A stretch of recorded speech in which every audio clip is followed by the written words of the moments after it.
Look at me, take a picture, it'll last longer. The mirror on the wall say I'm getting stronger. Ayo, the mirror don't lie.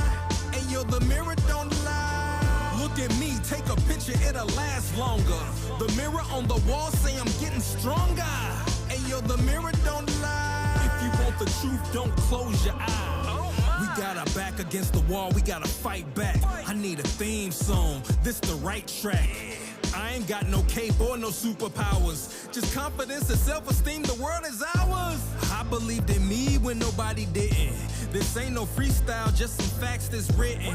Come on, let's hear it for the boy. He bringing pain at the same time, joy. I bob and weave through the crowd, so untouchable. At first they hate, then they loving you. It's a crazy cycle, but I'm going through it. I wish I was lying, that's why I show and prove it. I'm destined to be one of the best to do it. I ain't saying I'm the GOAT, but I'm closer to it. I should get a statue in the front yard. Man, I'm shooting up my stats like a shooting guard. Look at me, take a picture, it'll last longer. The mirror on the wall say I'm getting stronger. Ayo, the mirror don't lie. Ayo, the mirror don't lie. Look at me, take a picture, it'll last longer. The mirror on the wall say I'm getting stronger.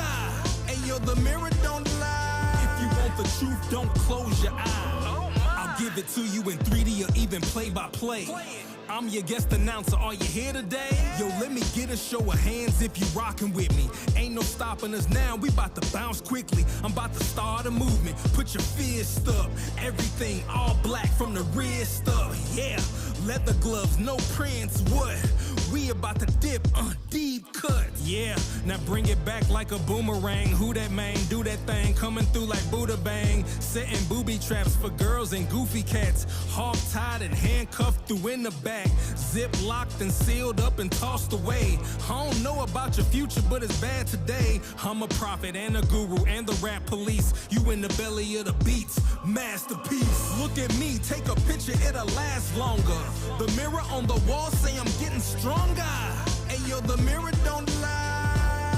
Ayo, the mirror don't lie. Look at me, take a picture, it'll last longer. The mirror on the wall say I'm getting stronger. Ayo, the mirror don't lie. If you want the truth, don't close your eyes.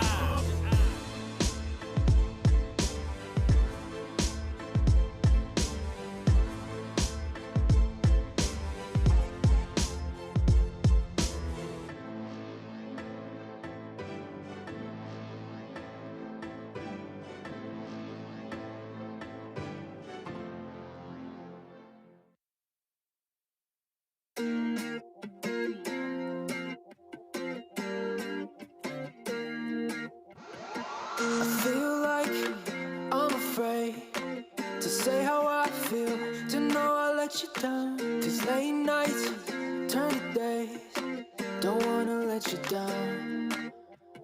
With each breath we give away, it'll never be the same. I'm chasing somebody who won't ever ease the pain, but I don't want half of your heart, heart, heart. You can have it back if it's only half of your heart.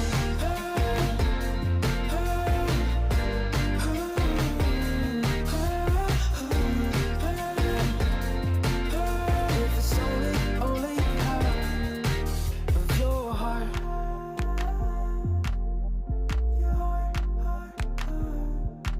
I feel like I'm afraid of the only things I can't change.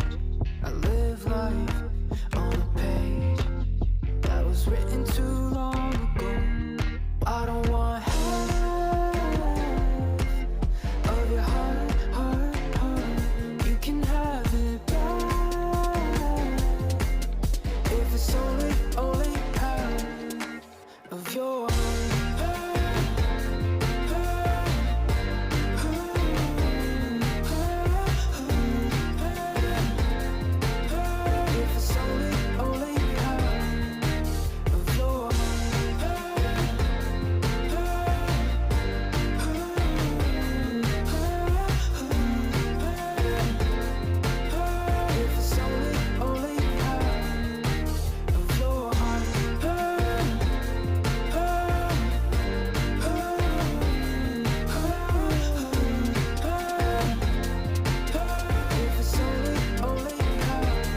special thing in store. The light bulb inside my head says, get out and play, 'cause you never feel this way. It's my lucky day, it's my lucky day. It's my lucky day, my lucky day. Don't need a pot of gold, a rabbit's foot or to be told. It's my lucky day, it's my lucky day.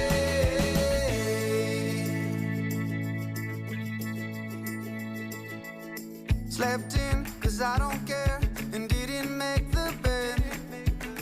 Sip coffee on my couch, what can I do instead? No work, it's only fun, 'cause it's all okay. 'Cause you never feel this way. It's my lucky day, it's my lucky day. It's my lucky day, my lucky day.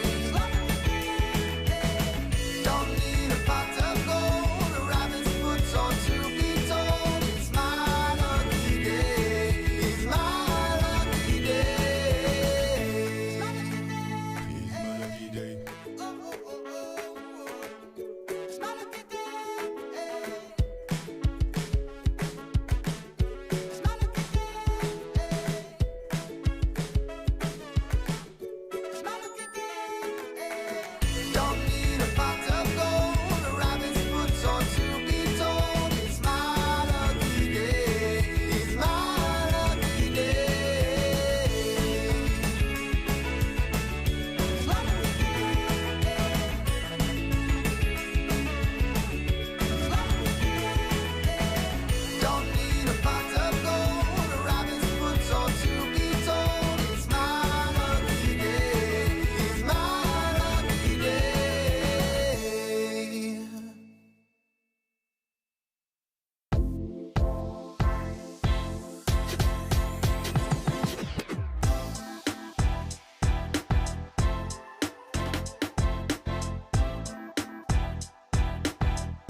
Hey, I got a confession.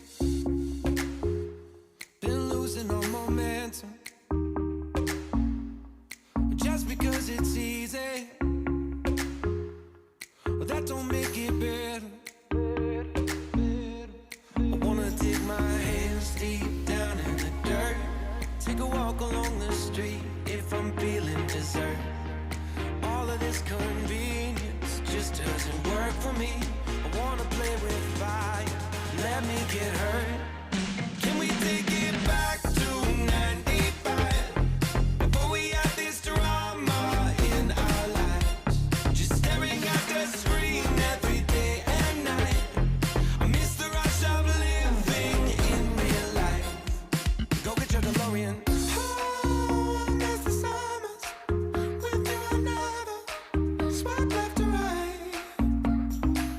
Ah, snuck in your window, no friend request, no, just spent the night. I had to walk right up to your locker and risk you saying, boy, just don't bother. I know this all just makes me sound ancient, but sons and daughters, that shit was amazing. Can we take it back to 95? Before we had this drama in our lives, just staring at the screen every day and night. I miss the rush of living in real life. Go get your DeLorean.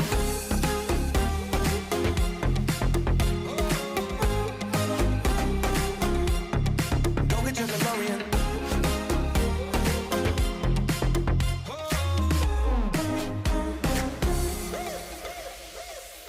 Yo, what you got in that bag? Candy, cigarettes, and a Playboy mag. Many used to have to work for that. Wait for me, gotta dial up. Can't call my landline cause it's all tied up. Just bike over then. Oh, oh, oh.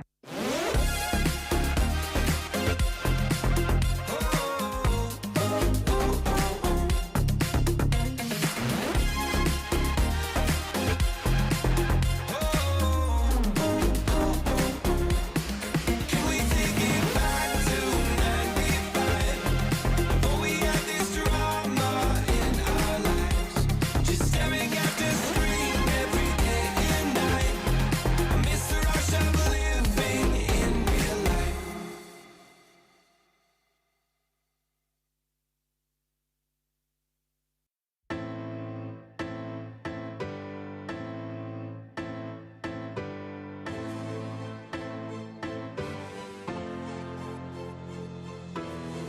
Look at me, take a picture, it'll last longer. The mirror on the wall say I'm getting stronger. Ayo, the mirror don't lie. Ayo, the mirror don't lie. Look at me, take a picture, it'll last longer. The mirror on the wall say I'm getting stronger. Ayo, the mirror don't lie. If you want the truth, don't close your eyes. We got our back against the wall, we gotta fight back. I need a theme song, this the right track. I ain't got no cape or no superpowers, just confidence and self-esteem, the world is ours. I believed in me when nobody didn't. This ain't no freestyle, just some facts that's written. Come on, let's hear it for the boy. He bringing pain at the same time, joy. I bob and weave through the crowd, so untouchable. At first they hate, then they loving you. It's a crazy cycle, but I'm going through it. I wish I was lying, that's why I show and prove it. I'm destined to be one of the best to do it. I ain't saying I'm the GOAT, but I'm closer to it. I should get a statue in the front yard. Man, I'm shooting up my stats like a shooting guard. Look at me, take a picture, it'll last longer. The mirror on the wall say I'm getting stronger. Ayo, the mirror don't lie. Ayo, the mirror don't lie. Look at me, take a picture, it'll last longer. The mirror on the wall say I'm getting stronger. Ayo, the mirror don't lie. If you want the truth, don't close your eyes. I'll give it to you in 3D or even play by play. I'm your guest announcer, are you here today? Yo, let me get a show of hands if you rockin' with me. Ain't no stopping us now, we bout to bounce quickly. I'm about to start a movement, put your fist up. Everything all black from the wrist up, yeah. Leather gloves, no prints, what?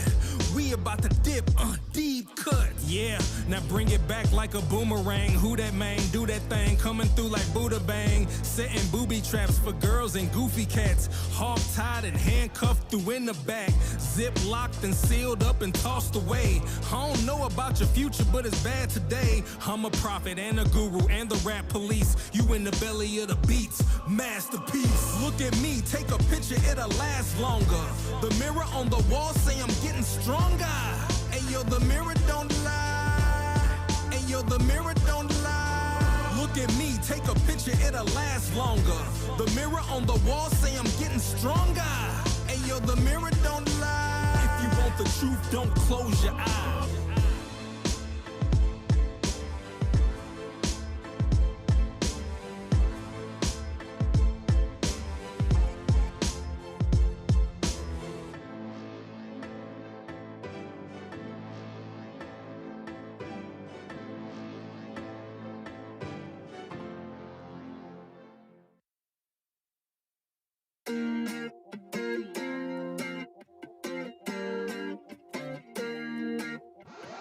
I feel like I'm afraid to say how I feel, to know I let you down. 'Cause late nights turn to days, don't wanna let you down.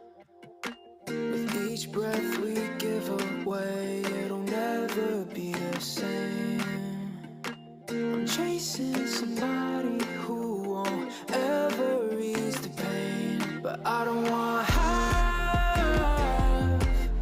of your heart, heart, heart. You can have it back if it's only half of your heart.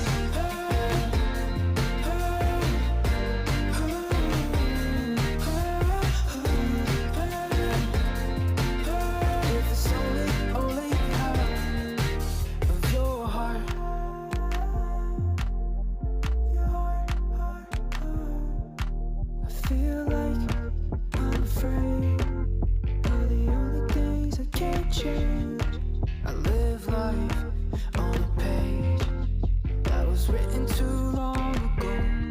I don't want half of your heart, heart, heart. You can have it back if it's only half of your heart.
Today is gonna be a little something more.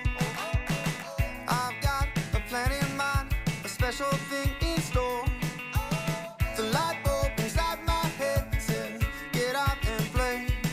'Cause you never feel this way. It's my lucky day. It's my lucky day. It's my lucky day. My lucky day. Don't need a pot of gold, a rabbit's foot or to be told. It's my lucky day. It's my lucky day.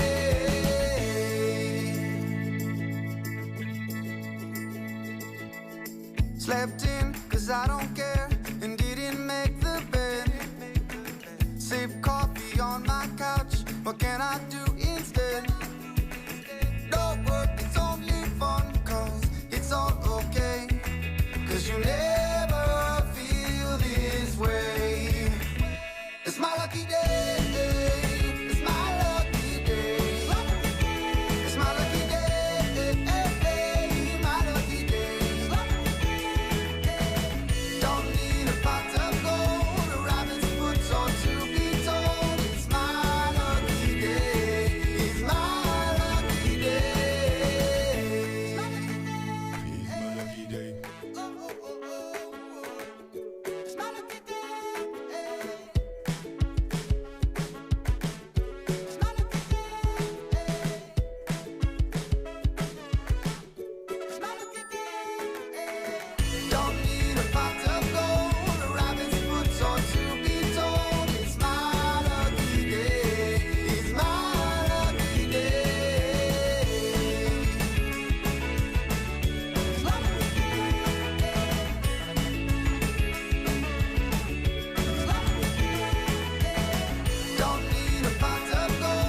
Okay, welcome to System Build 20. Let me turn off the music so we can get started, and let me bring myself over here.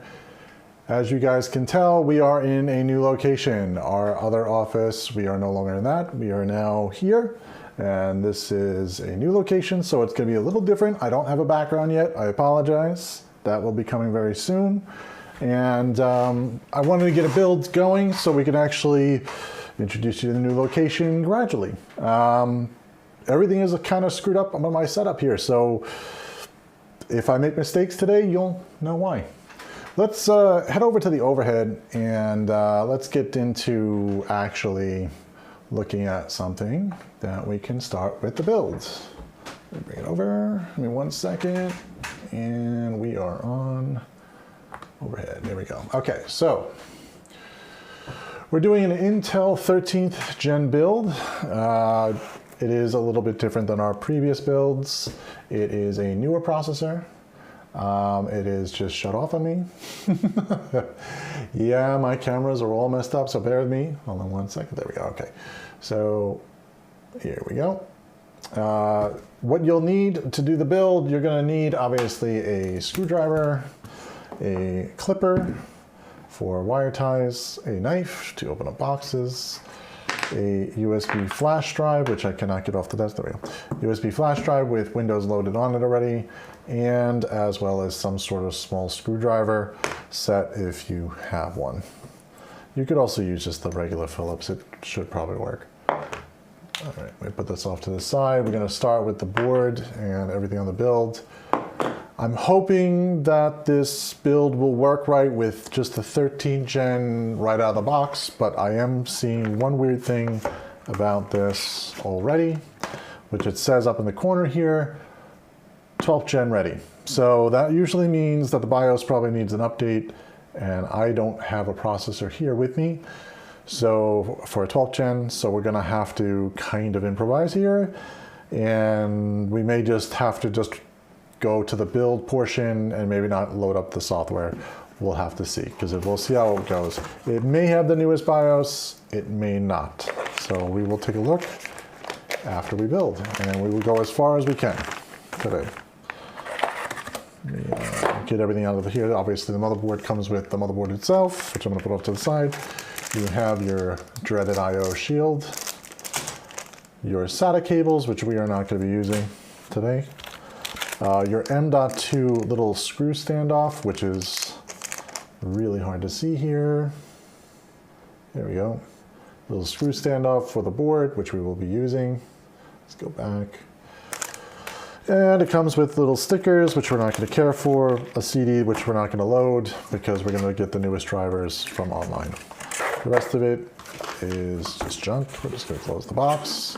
We're going to build on top of the box, hoping that this is in view. There we go, kind of straight. All right. So we're gonna open up the motherboard. Discord pile, there we go. All right, on the motherboard itself, we have a bunch of stuff going on here. We obviously have the processor socket where it's gonna have the processor be put in, your RAM, your power, your front I/O, which is down on the bottom right, and graphic card's gonna go here, as well as NVMe is gonna go into this socket, and upper power for your 12-volt rail. CPU connectors here, and your case fan connectors on this side. This motherboard does not have a rear or rear exhaust case fan power, so we're just gonna have to reroute it over to this side. But they do at least have two, so that should work for us. And also then you have down at the bottom some USB connections, as well as audio. I'm gonna show the front header connections right now because there's a little section on the board which we will not be able to see once I mount it into the case. So if you want to do your front panel connectors, and when I get up to that, you're going to see what I'm talking about here, which they are labeled right here on the board. Really, really, really small. Let me see if I can get this more in focus. You'll see it says HDD LED, reset power, and power LED to the left. So I go in on kind of a circle. that is your JFP1 connection right here, that's what it's labeling, and it is on the board. It is also in your manual. If you cannot read the board, you can also do that. Of course, in real life, it's a little easier to read, so you shouldn't have this problem.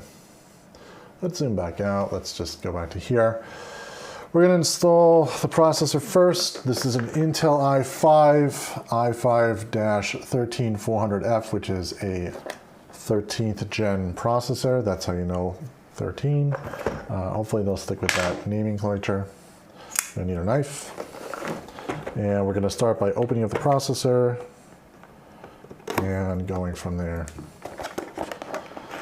So let's take the processor out.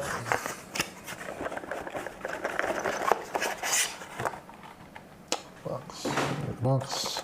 All right, so in here you're going to have the processor itself, and you're going to have the heatsink. I'm not going to take the heatsink out right now because we don't need that right now, and a manual, which we really don't need. So we're just going to open up the lever arm. So we're going to push down on the lever arm and then push over, and it pops up. It is spring-loaded. Push this all the way up. Push this open. Now at this point you want to be very careful not to touch any of the pins on the board, but you do want to take a quick look at the pins to make sure that there are no bent pins from manufacturing. And we have lucked out, there are no bent pins. So we will continue going forward, and we're going to put the processor into the socket. To line it up in the socket, it's very easy. The CPU itself has a little itty bitty arrow on it.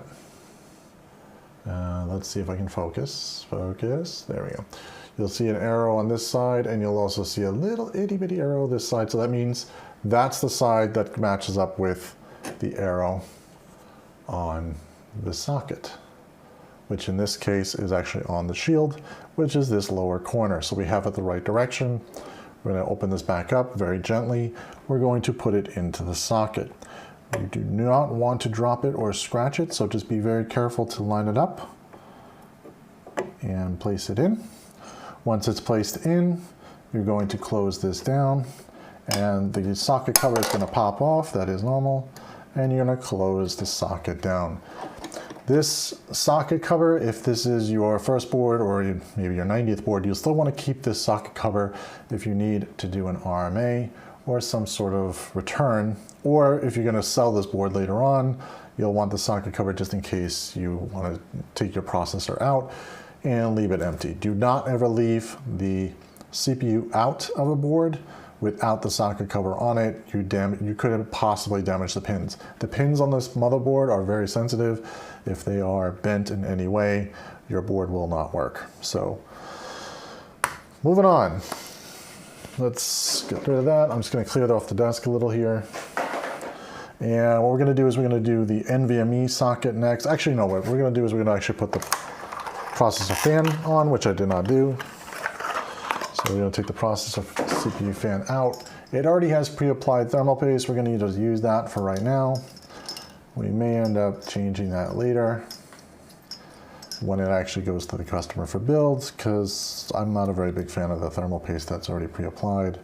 It sometimes works good, and then sometimes it's not great. So it's going to line up to these 4 holes that are on the board. So then these little clips are going to go into that section. So be sure to line it up beforehand and then drop it in place. And by drop it, I mean place it in place, don't actually drop it. Once it's placed, you're going to push down on each side until you hear a click. Always go opposite ends to be sure they're all in. That might make a little bit of a clicking noise. This one is questionable.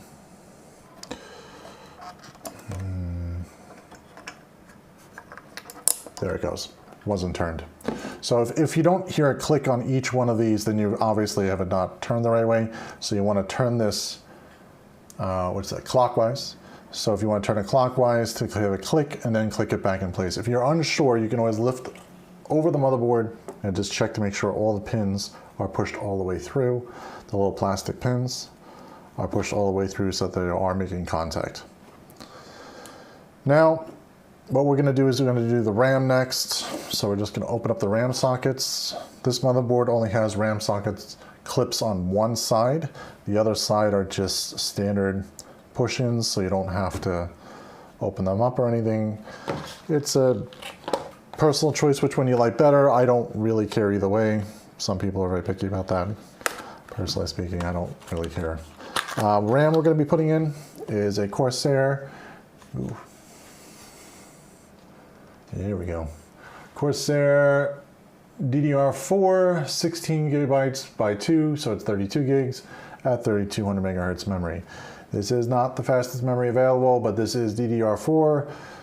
Again, we are still doing some DDR5, but we're kind of keeping it very minimal. This is a very minimal build, so we're not going to go crazy on it. And there's not much of a difference. There is a speed difference on it. If you're playing games and stuff, you'll want the faster memory, but if you're not playing games and you're just doing a business machine, you're probably not going to need it. It's a little overkill, so for right now. Let me get the stickers off. What I'm doing is just scraping off the sticker that's on here. There's a little piece of plastic, which drives me nuts. This drives everybody nuts. Come on. Here we go. Take the sticker off. You're gonna line up to the motherboard the little notch on the RAM, which there's a notch here. That notch is gonna line up to this notch here, and make sure you put it the right direction, which it should be this way. Line it up, slide it down, and it should click in place. Should hear maybe 2 clicks, maybe you'll only hear 1, but just make sure it's all the way down. If you're unsure, you can take a look at the socket from the side, and you can see if it's all the way down and seated. If you get a memory error, the memory error LED will light up here. There's a little debug LED when you have it plugged in. There's one that's labeled memory or RAM. And those, if that lights up, then you know you've seated it wrong. And you'll need to reseat the RAM, or there might be a RAM problem. The RAM might be an issue itself. So maybe a bad stick. Plug it in. It should click in place. And what I'm going to usually do is I usually just sneak this wire under here so it's out of the way, because I'm going to put it into the case. It's going to get in my way, so I'm just going to push it down just ahead of time. But you can do that anytime. You don't have to do it now. We're going to put in the NVMe drive next, so we're going to get rid of all this stuff off the table. And we're going to open up the NVMe. This NVMe is a 1 terabyte. 3,500 megabytes per second. That's megabytes. Yeah, megabytes per second. Of course, that would make more sense. And it's not, again, not the fastest drive, but more than fast enough for what it needs to be for this type of unit. You always build toward what you need. Don't overspend. Sometimes when there's no need to. The fastest is usually the most expensive too, and maybe it may not be really needed for this type of system. So we're going to pull out this drive, hopefully sometime soon, when I can figure out how to get the plastic open. Okay, plastic's open.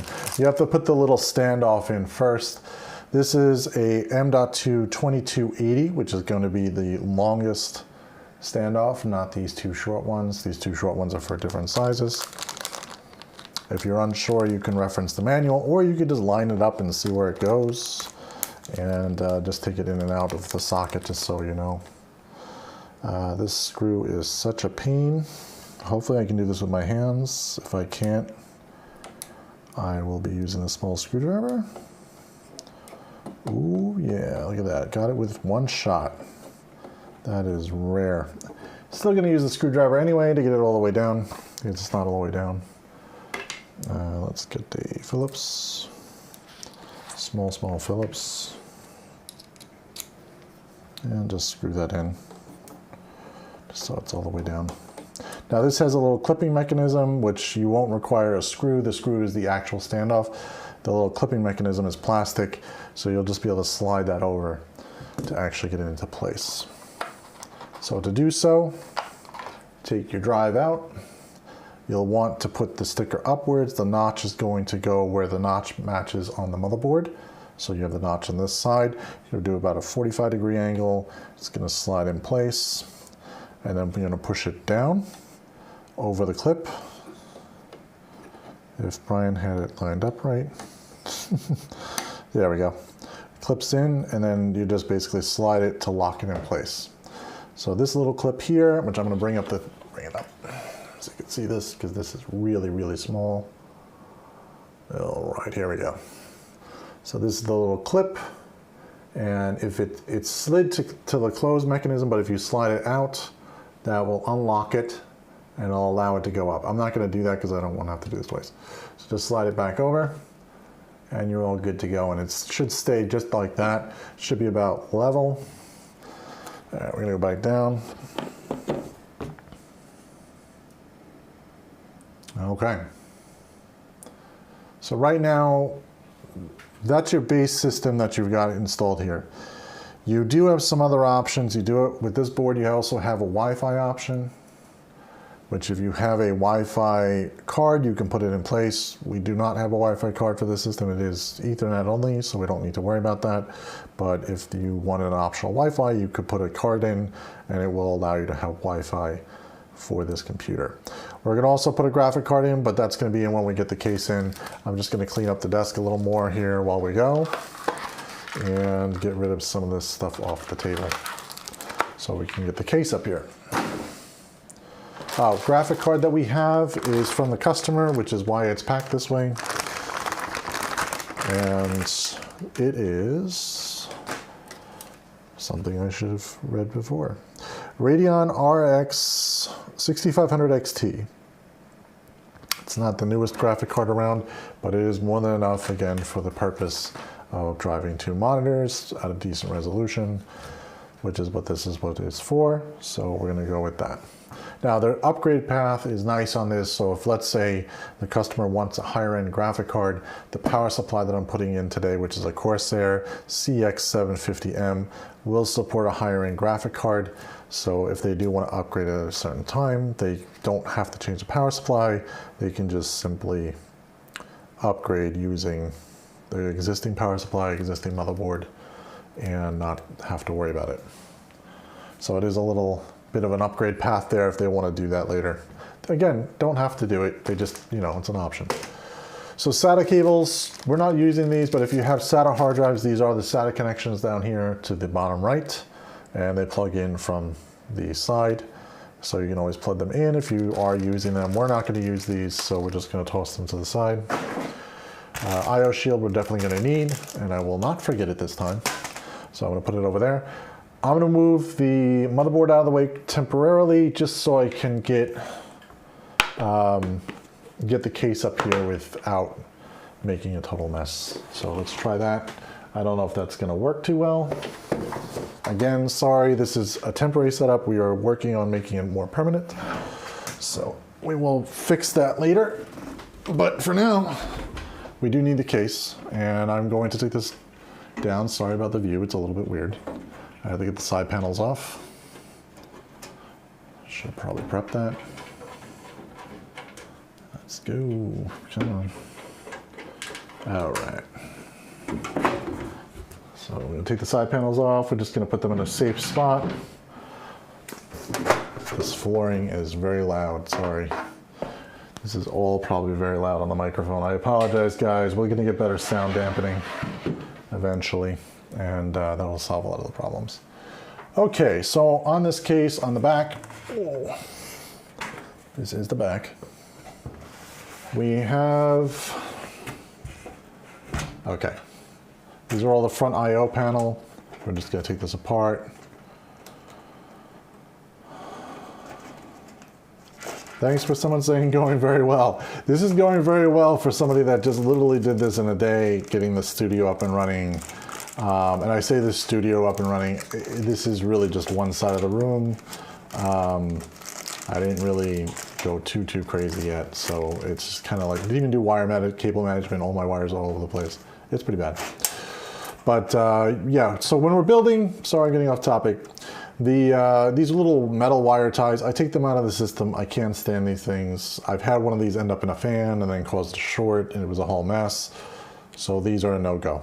Just take them out. We use the plastic ones that come with the case. There's some plastic zip ties, black. Not very exciting, but they are the better way to go. You can put those off to the side. Inside the packet, of course, inside the bag. What's in the bag? I'll tell you. What's in the bag is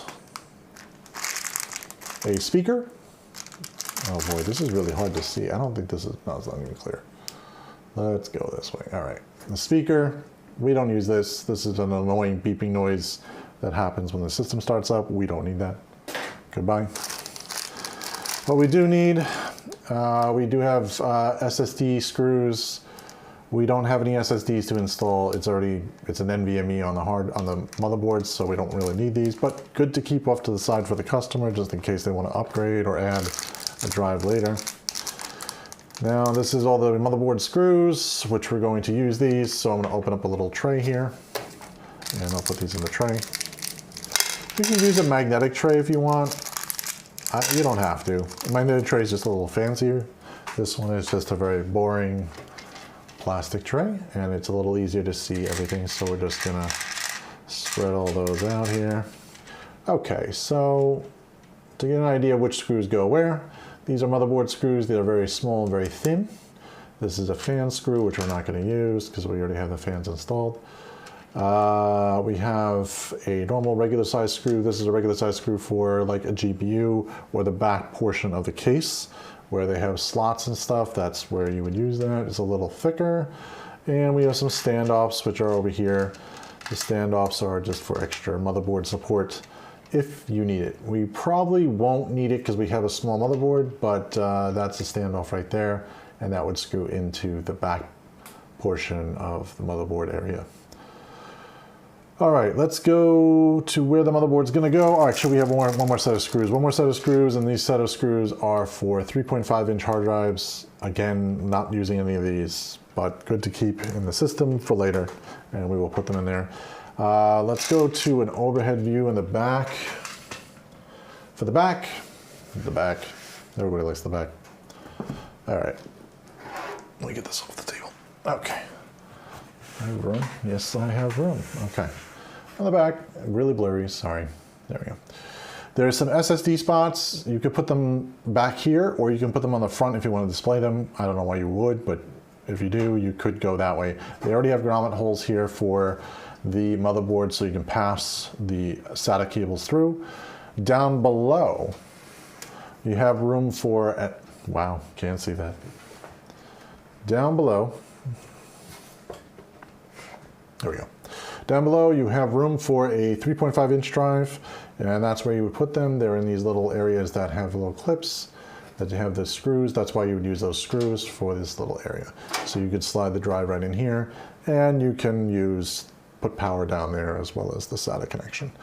Now, this only has really room for one 3.5, I think, drive and 2 SSDs.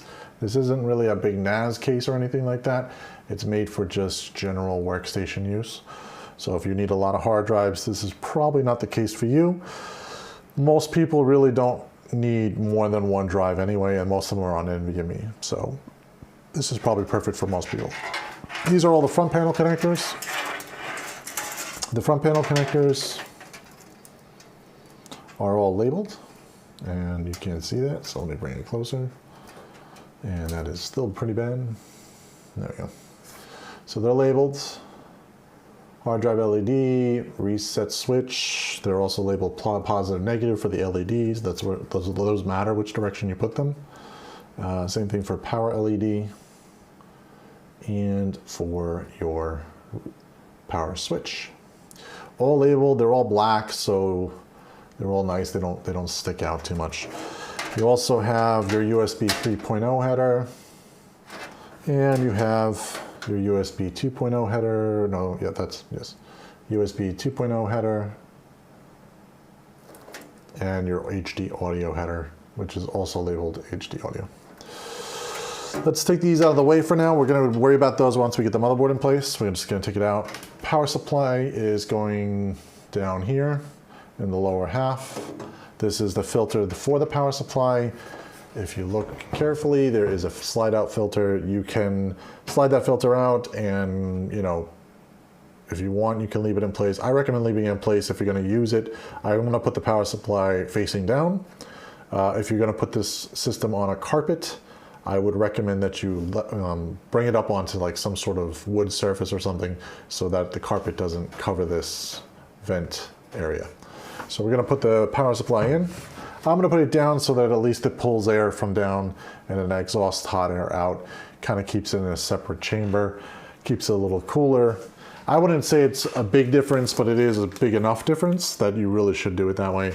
If you don't want to do it that way, you can also have it pulling the air from the inside of the case, but you may end up choking off the power supply more because obviously you're going to be pulling in probably hot air because your GPU is just kind of near it. You know, it's also going to add hot air to the system, which would be pretty bad.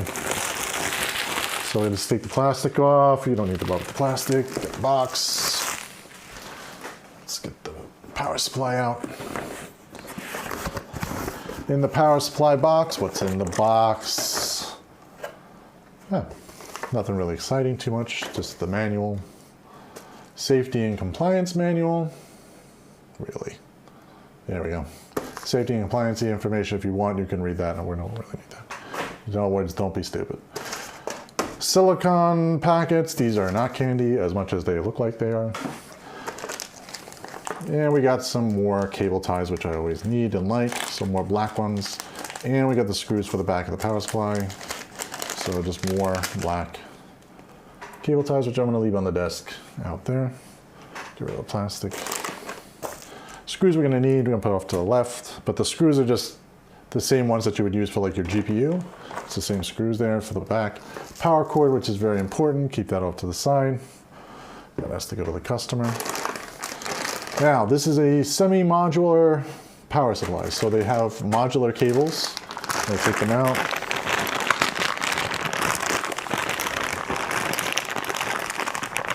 Oof. I don't know. Voila. All right. Modular power cables. This is a little warning right now. Do not lose your modular power cables. They are only made for your power supply. In other words, by meaning your power supply, this model of power supply. If you should ever lose your cables, or if you want to get custom cables, you'll want to get the pinouts the same as whatever you have here. You do not want to mix and match. You'll end up breaking your board and some other issues. So just a little warning, just make sure to not lose them. I usually keep them in the case with everything else. I don't plug them all in. I just plug in what's necessary and keep the rest at the bottom for if a technician needs to add something later. They don't need to hunt for cables or try to figure out what cables are needed. This is obviously a PCI Express cable. This is one of them. This is going to go to the graphic card. We're going to need that. I'll put that off to the side. We have SATA cables. These are SATA connections. If you notice, the connection here is a SATA power plug. It is pretty thin. I cannot get a view on that. There we go. It is pretty thin. It is not going to be used right now. I'm just going to put that off to the side of not being used. Same thing here, some more SATA connections. There's more PCI Express. PCI Express we will be using, so we're going to put that to the, oops. These are PCI Express, so these are going to be used today. And these are just old Molex connectors and an old like floppy 4-pin connector, probably for a tape drive at this point. We don't really need it. We're going to put it on to the side of just put in the case. There's also one called CPU. The one for CPU obviously goes down to the motherboard. This is your 12-volt rail to the motherboard. This will help with obviously turning on your motherboard. The rest of the cables should be already attached, which are the cables for, this is the cables for the actual motherboard itself, including the CPU connection, which we will probably need. I don't think we're going to need the extra one. Let me see. No, they're both 8-pin. I don't know why they... All right, you know what? That's for extra power, which I don't think this motherboard even supports, so we'll be all right without it. Box, we don't need the box. Just gonna take the wrapping off.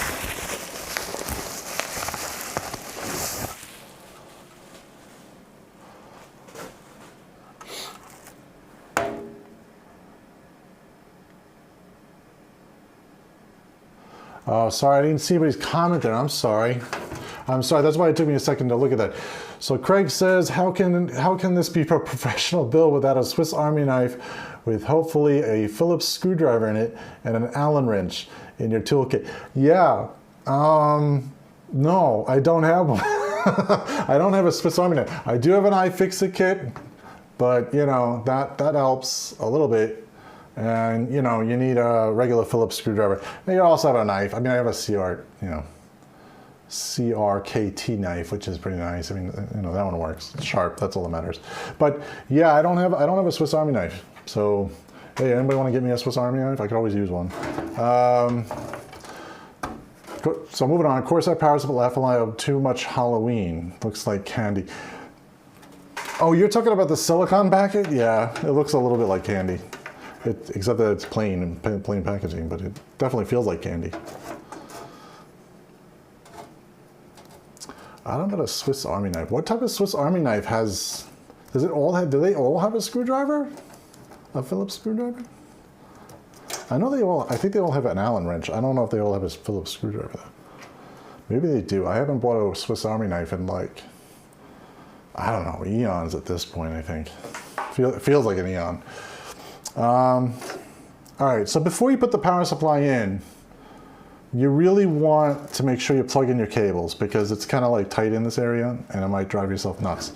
That's kind of why I made a pile of plug-in cables versus just ones that we're going to just sit down at the bottom. We don't need the CPU one actually because that motherboard, I think, yeah, that motherboard only has an 8-pin.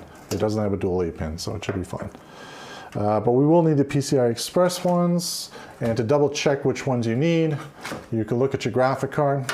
Ooh. Look at your graphic card, you can find out what type of pins you need. This is just a six layout, so we're just gonna probably need one. Yeah, we're gonna need one of the PCI Express cables. So we're just gonna need one of these. We won't need two. This is a very simple build, so we won't need that. Let me just see which one has the less amount of cables. This one. Yeah, this one has a direct 6-pin.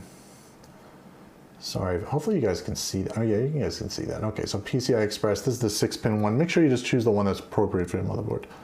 For your graphic card, I mean. Perhaps you didn't see the Verge PC build, the worst build video ever. Oh, I did see that. That's what you were referencing. I'm sorry. It's been a while. Yeah, the Verge PC build was funny. So yeah, I mean, I don't know. Hopefully nobody took that seriously. I just feel bad that it made it past editing. Honestly, you know.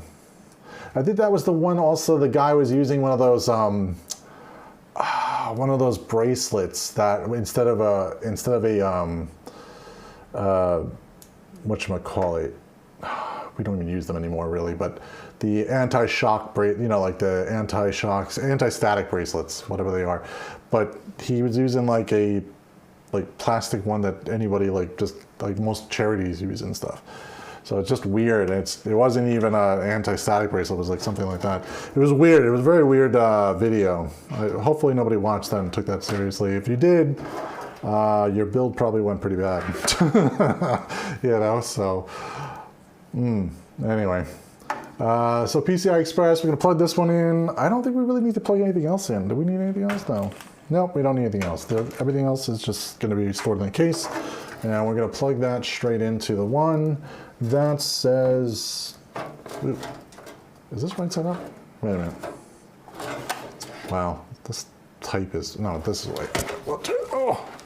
Turn it the right way. There we go. And let's get a little, there we go. All right, so for PCI Express, you have two plugs. You could choose either one, they're both the same. So you can either plug into here or into here. Really shouldn't matter, just as long as the connection fits, which it does. There's only one way of putting it in, so it should fit perfectly. Again, just plug straight in. Boop, there we go. And we're in there. Okay, so we're gonna move the cables around a little bit. Let me get this back to focus to where I need it to go. There we go. Oh, not really. We're a little sideways, aren't we? There we go. Okay. Actually, my desk is off. All right, whatever. You know what? Mental note, gotta fix the desk. We'll just work with it.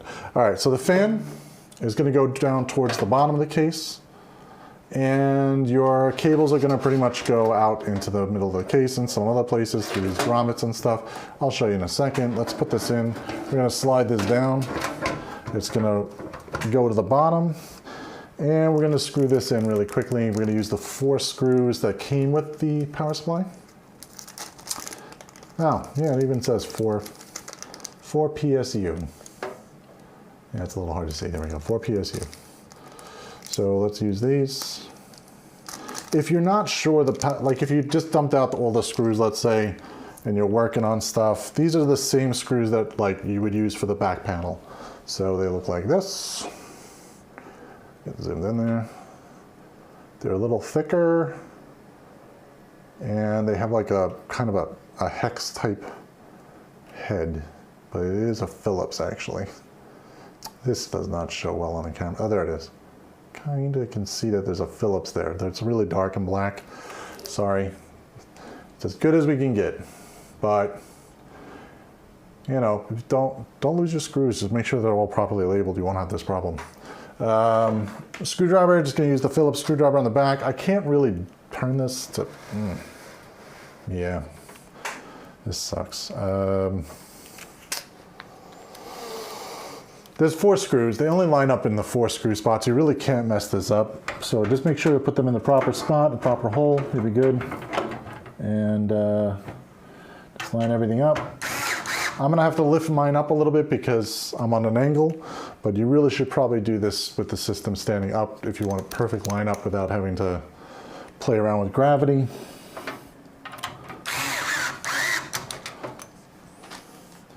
Perhaps you didn't send, okay. Oh, okay, I already read that, yeah. There were reviews. If you haven't seen it, look it up. And reviews of the, why is that covered? Oh, Google. You know, I only use one screen for looking at everybody's chat, and they put icons over people's chat. Like, that's so annoying. If you haven't seen it, look it up. And reviews of the build video are fun. There's actually reviews of the okay, I'm gonna have to go do that on my own time. I really need to check that out. I only saw that people are kind of making fun of it. I did not see all of the reaction videos. I'll probably have to like I'll have to like do a deep dive and just waste an afternoon. You know, that's okay. All right. Oh, the label's upside. If you notice, the label's upside down. But no, by the way, no, this doesn't have a window, so you're not going to really see this. But if this bothers you, you can always take the label off and put it back the other way if you really care. Or if you want, you can flip the power supply the other way and just have it breathe in from the other side. But honestly, this is going to be a closed system. I'd rather have the fan facing down and pulling air from the bottom instead. I'm just going to check to make sure I didn't do that wrong. Yeah, that's correct. Okay. So, and there's no window on this, but if there was a window, you know, you could be a little more picky about this if you really need to. Or you could just put what most people do, and what I would do is I would just take a piece of electrical tape and just cover it with, you know, since it's black, just put black electrical tape over it. You won't even see it. So if you really care about being picky about it, if you have like an OCD issue there, you can do that. Cables, we're just going to tuck under for right now, just to leave out of the way so I can flip this thing over without breaking anything. Don't want to break anything. I'm just going to throw the front panel connectors down there for now. Sorry about the noise, that is echoey. All right, other cables we're going to put off to the side. We're going to put the motherboard in, so we're going to flip it over. If this is your first build, you may want to build flat on the desk. If you do build, ooh, I'm losing something. If you do build flat on the desk, it will be a little easier to work with. I'm only building flat on the desk because the camera's above me, so I usually don't do that. Really? The mat that's supposed to keep everything straight is just moved on me. I can't believe this. All right, so unprofessional. Look at what happens here. Mat. There we go. Sorry about that, guys. I always have to keep moving around here. All right. Okay. Take 2 at that. All right. Let's straighten that out a little. All right. Alrighty, ready. Okay. Let's put those cables back and there we go. All right. Okay, so the case is obviously very empty, as it should be. We're gonna put the motherboard in right now, but before we put the motherboard in, no one reminded me that I was supposed to do the I/O shield, but I'm gonna do it anyway, and I reminded myself this time because I always forget. It's so bad. How many builds have I done? And I still forget the I/O shield half the time. Not that this is, you know, the most important thing, but when you're building for a customer, it really is.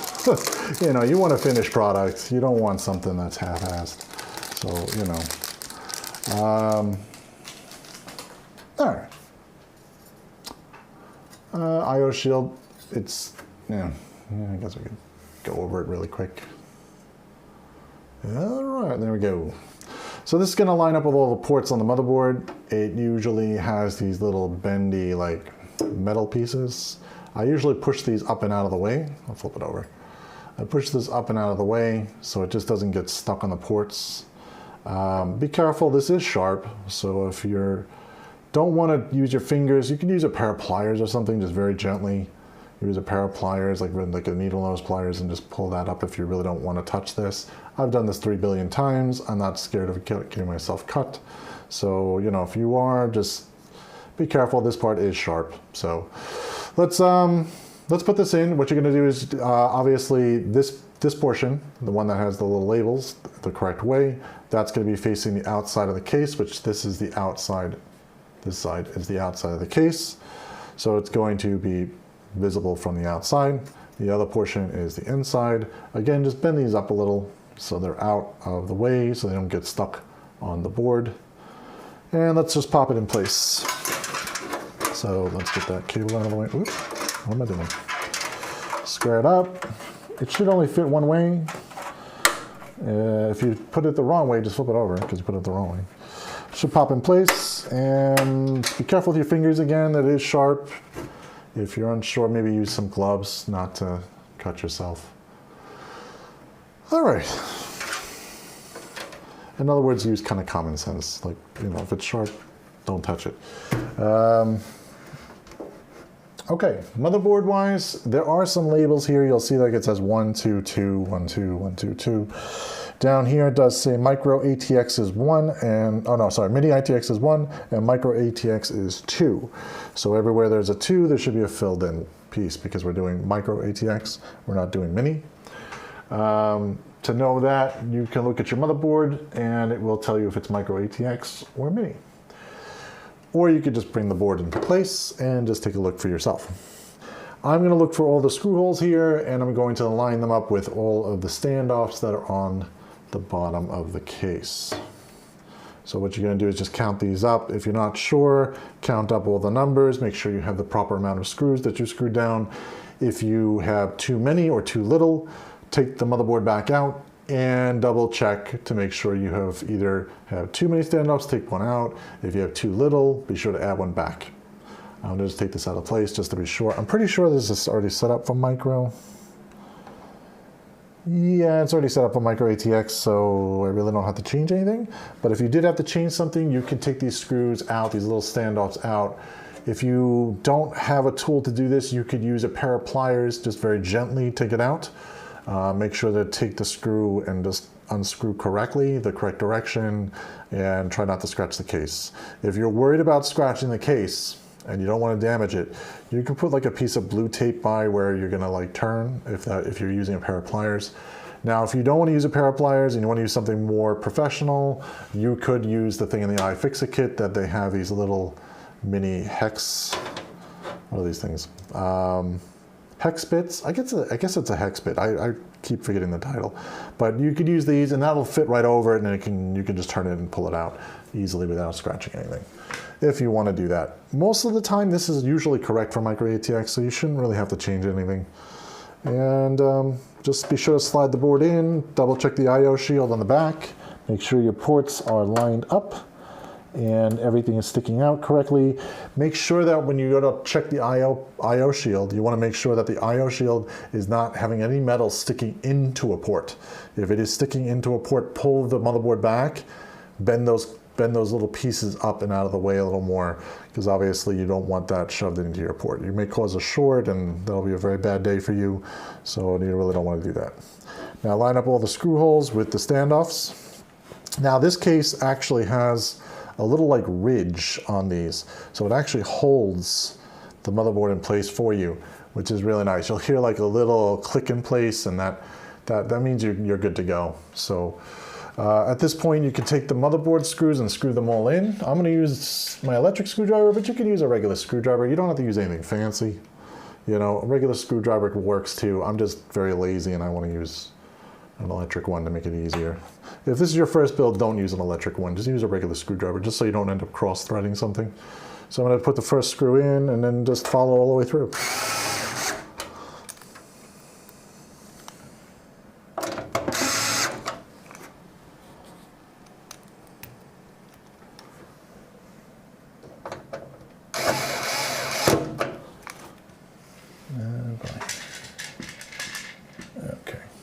That echo is a lot worse, probably on camera, than it is here, or maybe it's just worse here. That's a noisy screwdriver.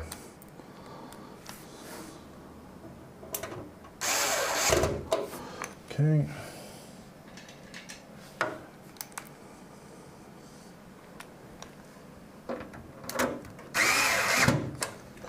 Also, my screwdriver is making a little clicking back noise. I have it set to 13, 14, 15. 15 on like the torque, so it won't over torque the screw. You could probably leave this at 13, maybe even you can bring it up to probably 17 without a problem. But yeah, just be careful with the torquing. Just don't over torque the screw. You'll end up with you'll end up stripping the screw or having a problem. So. But that's with an electric screwdriver. With a regular screwdriver, you won't really have to worry about this. You just turn it hand tight until it's, it won't move or come back out or jiggle out. All right, so motherboard's in. You want to double check it, just give it a little wiggle. Oh, that's wiggling the whole table, sorry about that. Wiggling this will just basically know that it's just not coming out. You're good to go. Next thing I would do is I would do the exhaust fan really quick, just to get it out of the way, because it gets stuck everywhere. So the exhaust fan, just undo the little tie thingy, get rid of that piece of crap. There we go. And what you're going to do is you're going to undo the wire. And I try to sneak the wire up into one of these grommets back here and then come back around through the opposite grommet on the other side if I have enough cable. This one happens to have a lot of cable, so we're going to do that. We're just going to do this before we do the power supply, because once we do the power supply, all these cable grommets are going to get a little bit full. So I'm just going to pop that up there and just kind of sneak it through. A little sneaky, sneak the wire. Come on. There we go. Let me put this up there. Oh. Sorry if this is really not very easy to view on camera, but I am just literally going from one side of the board to the other side of the board. I really don't want to have to lift this twice. I'll show you where it goes, so at least you know. Once I get it on here. Sorry for the camera view, it's probably horrible. All right. So, what I did was I just put the wire, sorry, I use this hand. I put the wire back in through this grommet to the back part of the board, back around, and then came back up into the CPU header fan here. Not CPU, I'm sorry, system fan header connection right there. And that just hides the wire a little bit. You could just also just put it right over here and plug it in. The only problem with that method is that you're putting a wire over something that's gonna spin. So you might have the problem with that wire getting caught in this other fan. So just take note of it and just push it out of the way. And you're good to go. We're gonna now put the power supply cables up, and we're gonna put the front end connectors on, and then we're gonna put the graphic card in last. So let's do that. Let's flip this back over. I'm just gonna throw in all the wires in the right spots. Oh, I am so weak today. All right, there we go. All right. Let's get all this stuff out, just organize here. Front panel connectors. We got your, oops, shit. We got your CPU, you got your motherboard. That's horrible. You got your CPU connection, and you got your motherboard 24 pin. The motherboard 24 pin is gonna go into this socket here, and then this one is gonna go all the way, really? All the way up in the top corner here on this side where that 8-pin connector is for the motherboard. Also, it's where the fan connector you just pushed through is, so you just push that down into that one hole. And we got front panel connectors. These little thin wires. That is going to go, there's a bottom grommet here. Look at that. Bottom grommet, this bottom grommet's gonna have the, I think it's on this side. Yeah, it's on this side. So away from the back of the case is over here, so it's gonna go through this grommet on this side, because that's where kind of everything is. Just shove that in there. Just to hold it for now, we're gonna obviously tie it all down a little bit. We have the USB connection that also is gonna go into the same grommet hole a little bit further over, I think. Actually, I think it actually goes into the same one. Pretty sure it goes in the same one. If not, we'll rearrange. Audio connector definitely is on this side of the board, so just go all the way to this end. There should be a grommet somewhere over here. Just kind of find the hole, put it in there. There you go. And your USB 3.0 header, which I believe was over here, so I'm gonna just pop that in over there. If I'm wrong, again, you just, you know, you lift it back up and you fix it. All right, so let's flip it over. Oh, we have another one for, oh yeah, we have another one for, forgot the graphic card. Graphic card, you should probably put in the same grommet as the front panel connectors, because that is kind of in line with where the graphic card slot is. So just whack it in there. Okay. Don't jam too hardly like I should be doing. I'm not jamming that hard actually, but you know, if you're just curious and you don't want to break anything, just don't go too crazy. There we go. Yeah. There we go. Okay. So 24 pin. There's a little clippy thing on here. Make sure that clip lines up with the little bridge that's here, or other end of the clip. Just make sure it goes the same direction. Plug it in. Should hear a click in place. That's fine. Everything should be pushed all the way down. You're going to pull these cables back when you're done, so just leave them the way they are for now until we do cable management on the other side. 8-pin for the CPU. Just make sure it says CPU on it again just before you plug it in. And again, the same thing. The clip side goes to the little clip hanger and just clip it in. Now that's a lot of clipping. Clip, clip, clip. Just push it in and it should click in. There should be only really one way to putting it in, but if you're unsure, take a closer look before you push it in. All right, click it in. Now what we're going to do is USB 3.0, which is down here. That's this blue connector, and it goes to these little mini pins. It's keyed out only one way, so you should be able to line that up and just clip it in. Same thing for down below. You're going to basically, I'm going to pull out the GPU connection here, just to get it out of my way. Come on. There we go. There we go. Okay. Where are we? Okay, I'm going to do the front panel connectors. It's going to be really hard to see, and I'm sorry, but that's why I showed it to you guys earlier. If you guys are really curious about where these go, you can rewind later and just watch the beginning of the video where when I had the motherboard out, I showed exactly where these connections go and how they line up. They are pretty much the same on every board. HDD bottom left. And then you have your reset switch next to it. Reset. Where are you?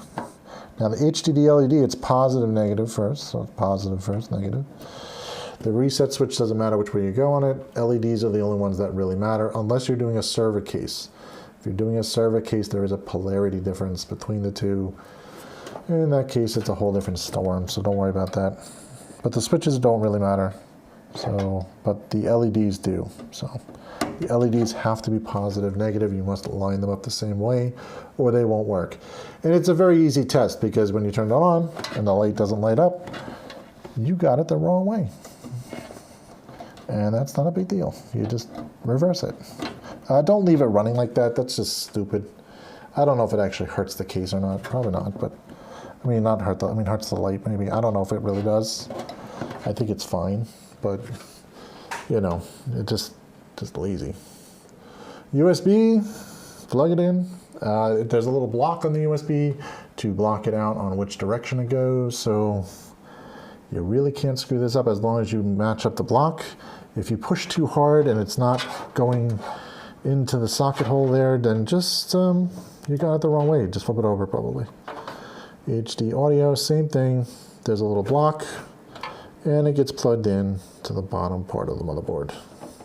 I don't know who uses front audio anyway. It's so horrible. Okay, that's all the connections right now until the, well, except for the graphic card. So let me just push these wires back down a little bit just so they're out of the way because I'm going to put the graphic card in. And I don't want to flip this over twice, but you could flip this over and then do the wire management and then do this last if you want. Whichever way, it's not that big of a deal either way. I'm going to take apart the back panel here so I can get at the screws. This case happens to have a little stupid doohickey thing that keeps it kind of together in the back. It's stupid. I'm just gonna take this, no, maybe I should take this out. You know what, I'm not gonna take it out. We'll just try to leave it, but we'll try to work around it. If we can't work around it, we might have to take it out. Let's try to work around it. So the socket's right here for the graphic card. It's obviously the one that has the metal reinforcement. This has the little clip on the back. If you have to take your graphic card out at any point in time, you'll need to push that down first before you can actually take the graphic card out. So if you're going to swap a graphic card, you'll need to push that down. If you don't, you'll end up breaking this off the motherboard, and that'll be a very bad day for you. So let's not do that. So just make sure to push that down before you take it out. Make sure it's in an open position before you put it in, which it is. It's back. It should be back towards the rim. And we're going to unscrew the back panel. We're going to take the two plates because this graphic card takes up 2 slots, I think. Yes. It takes up 2 slots. Again, this is not a very, the newer graphic cards are taking up 3-4 slots. So, be prepared to do that. If you're not sure, just take a look at the graphic card and you'll see, you just count the little pegs at the bottom. So 1, 2, so that means it's 2. And obviously this was a used card that the customer's given us, and you can tell it was bent a little bit. So we might have to bend this back. If I do, I'll have to use a pair of pliers, but we will try it first. Let's try it first. So let's go. We're going to take out the 2 little blank slugs for the back. These just come straight out. Just put them off to the side. And you're going to line this back up and then put it in place. So we're just going to lift this up a little. There's a little metal stupid thing here that we're going to get out of our way. And I'm going to line this up with the socket, hopefully, without breaking anything. Oh, this metal socket is killing me. All right, we're gonna have to take that out. We have no choice. This little metal socket is kind of in the way for this graphic card. So we're just gonna take it out of the way. I don't want to scratch the board. So we're gonna do that, and we're going to get this in place. Oof. Get that out of my way. Gonna line it up with the sockets. And once it's lined up, give it a little push in. If it decided to go in, let's see. No, it did not. All right. Don't do that blindly, like I just tried to do. But I lined it up with the socket now. Now it's in. And you always want to confirm, make sure that you can see the socket, see that the card's lined up. You should, these screws here, these screws here should line up with the case, and this should pop all the way straight down. and all of your video connections should also be available to you. Now I'm going to screw these back down. I'm going to try to get this metal piece back in. If we are not successful, it's not the end of the day. It's a little metal piece, but I try to get everything in that's supposed to be in here. There we go, got it. That was a little tricky. It shouldn't be that tricky. If this is your case build and it's not a customer or something, you may not have to worry about that metal piece. You could probably just leave it out. It's annoying. It doesn't do anything, really. Just, I mean, it keeps the airflow a little better, but you're really talking about minuscule stuff here. Put the screw in from the back. Should pop it down. Sorry about the shake there. There we go. Now, card's installed, but we need to plug in the power. So we need to definitely put the power in. We're going to take that PCI Express one, just again reconfirm that it says PCIe. You don't want to plug the CPU one into the wrong socket there, so let's not do that. PCIe, make sure that you have the proper amount of connections here, which is 6. We're going to plug the 6th one in. Newer cards, and I say newer cards or maybe higher end cards, you're going to have different connectors. You may have 8 pins. You may have 16 pins. This really depends on the graphic card. You also have that newer NVIDIA connector, which we all can't stand. That's also another option. So just be careful about which card you're using, that's all. We're going to tie this down a little bit. Just tie one of these onto here just to keep all of this kind of together, and I'm going to pull these other cables back on the other side. But I want to like get this one that's just hanging out there, not hanging out. There we go. This is overkill, honestly. Flip this off. And be careful not to get your fingers. All right, now I'm going to do a little bit of quick cable management here, and then the system will be pretty much ready to post. Now I'm not sure if this is going to post because this motherboard only supports, according to the manual, well, according to the box, it's 12th gen. This is a 13th gen, so we have to do a BIOS upgrade. That may be the case. If that's the case, when we plug it in, I will show you what the LED looks like. When that happens, it'll probably mark a CPU LED over here. That is normal. You could put a 12th gen in, flash the BIOS, put the 13th gen back in, and it'll work. It's a real pain in the butt. I don't have a 12th gen with me, so because we're in the middle of moving the office, and I apologize. So at that point, I will have to cut the stream, and we might have to do a continuation video later. But let's try it. Let's try it. You never know. We might get lucky. Maybe this motherboard has been flashed. And if they did, awesome. If they didn't, well, we're a little out of luck for today. It's not the end of the world. We don't have to redo the whole machine. We just got to fix up a few things. Now, what am I doing? I am not showing you anything. That's not helpful to you. All right. What I'm doing on this side is I'm going to be pulling all the cables back a little bit to pull all the slack down. And by doing so, we will have more cable on this side to tie down to the tie points. This one happens to be a lot. There we go. This is also pulled back, and I kind of just go by the little anchors, by the way. They have these little anchors here, little tie down. I shouldn't say anchors. What are these? Eyelets, slips, whatever you want to call it. A place to tie down the cable. So let's do that. Let's get a cable tie. And I'm just going to bend the tip a little bit and slip that through the eyelet. And not miss. There we go. Okay. And we're just going to tie that down. All right. You're going to just follow the same thing. You're going to pull these cables kind of a little bit back, a little bit taut. Don't pull too hard. Like, leave a little bit of slack. Because when you put, especially if you're new, you don't want to break cables. So, you know, if you're not sure, it's okay to leave a little slack. It's not going to be the end of it. You're going to only see it probably later on, but at least you didn't break anything. So just try not to break anything. If you want to skip this step, you don't even need to do this step. If you're, you could just go right to post. You could try to post the system at this point and it should work.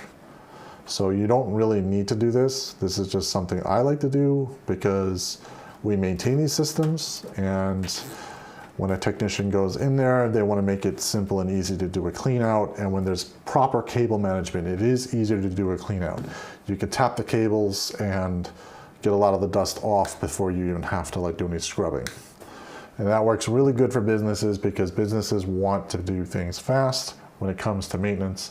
They don't want to be sitting there while you're fiddling with cables. So this is better to do it ahead of time, especially if you're building a system for somebody.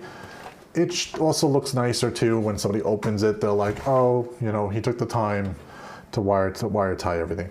Now, I don't know why I can't see. No, this is horrible. Let me just turn this. All right, we'll turn this. Oh. Sorry, I'm like flipping this thing around so many times. This is the cable for the CPU motherboard.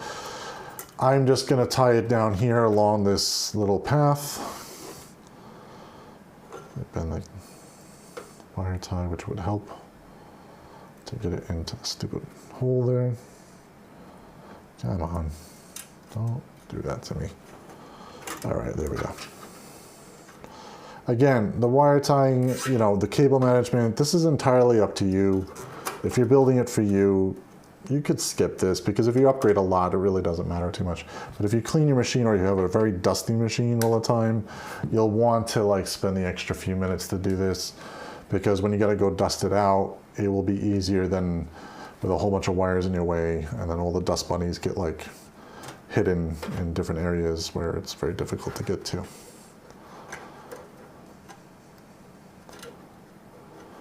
All right. Just repeat the process all the way down. Just keep going until you're done. What I'm doing with the zip ties, I'm just bending it a little bit so that it comes into the eyelet a little easier without having to go crazy. If you have a window on your case, you'll really want to do a lot of cable management. So at least your hardware looks nice. It looks like you spent the time, especially if you have a window. Now, if you don't have a window, you know, it's up to you then. You know, you don't have to go crazy. No one's going to see it except you. But if you know it's going to bother you that it's there, then go in there and just fix it up.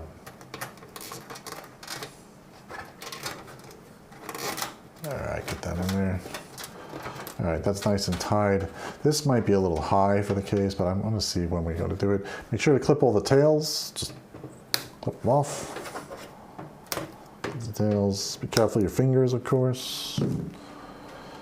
That's pretty tight. I don't really need to go any tighter than that. This is fine. All right, we're gonna flip this back over. I'm gonna double check the graphic card really quickly and see how badly it is screwed up over here. We might need to put a little more effort into getting that in place. Yeah, there's a little bit of slack on this side. I'm just gonna push it back to the other ends. Unfortunately, this power supply has a double connection and we're not using the other one. So it's gonna look a little funky. Not very happy, but more importantly, I want to just keep it away from the fan. That's more important to me right now. This could have been pulled a little tighter. I might redo that when I have a little more time. So let's try to post it. Let's see if it goes. I have a bad feeling it's not gonna go because of the whole 12th gen versus 13th gen garbage. So this may or may not go.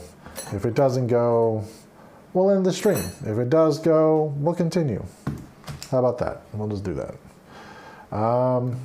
What do I need? I need a keyboard and a mouse. And I also need to connect this. Okay, all right, let's put this up here. Why do they put a filter on the top of the case? That's just stupid. All right, whatever. Thermaltake, really? Why? Why is there? All right, whatever. You know, dumb people. Okay, let's put the power in. Oh boy. Yeah, let me flip back. Hello. Whoa. That's annoying. All right. Filter on the top of the case. This is dumb. Exhausting air. It's supposed to, you don't want anything filter on. You know, you don't want it to have any type of restriction against the outgoing, but whatever. We're not going to get into that today. That's a whole nother story. Let's plug it in, plug it in, plug it in, plug it in. Hopefully nothing blows up. Let's not turn it on yet until we get keyboard and mouse. Keyboard and mouse, keyboard and mouse. Keyboard. Yeah, my office is still packed up, so fancy keyboard. At least I have that fancy mouse. This just fell off. Good thing it's resilient. All right. Actually, no one put this down here. Just plug it into USB ports. Anything, any USB port pretty much should be okay. I'll plug it into a blue one just because it's there. And mouse.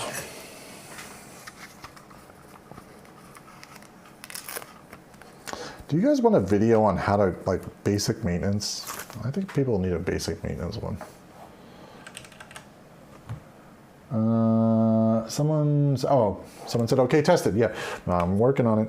Working on it. Let's see what we got. Oh, video. Video is important. Where's my cable? Oh, everything is everywhere where it's not supposed to be. Aha, HDMI, got it. All right, guys, sorry. This is really a mess over here. Oh, man, I miss my office sometimes. Okay. Sometimes, not today. All right, HDMI. We want to plug it into the graphic card, of course, because that's the one that's going to go to. And let's flip it on.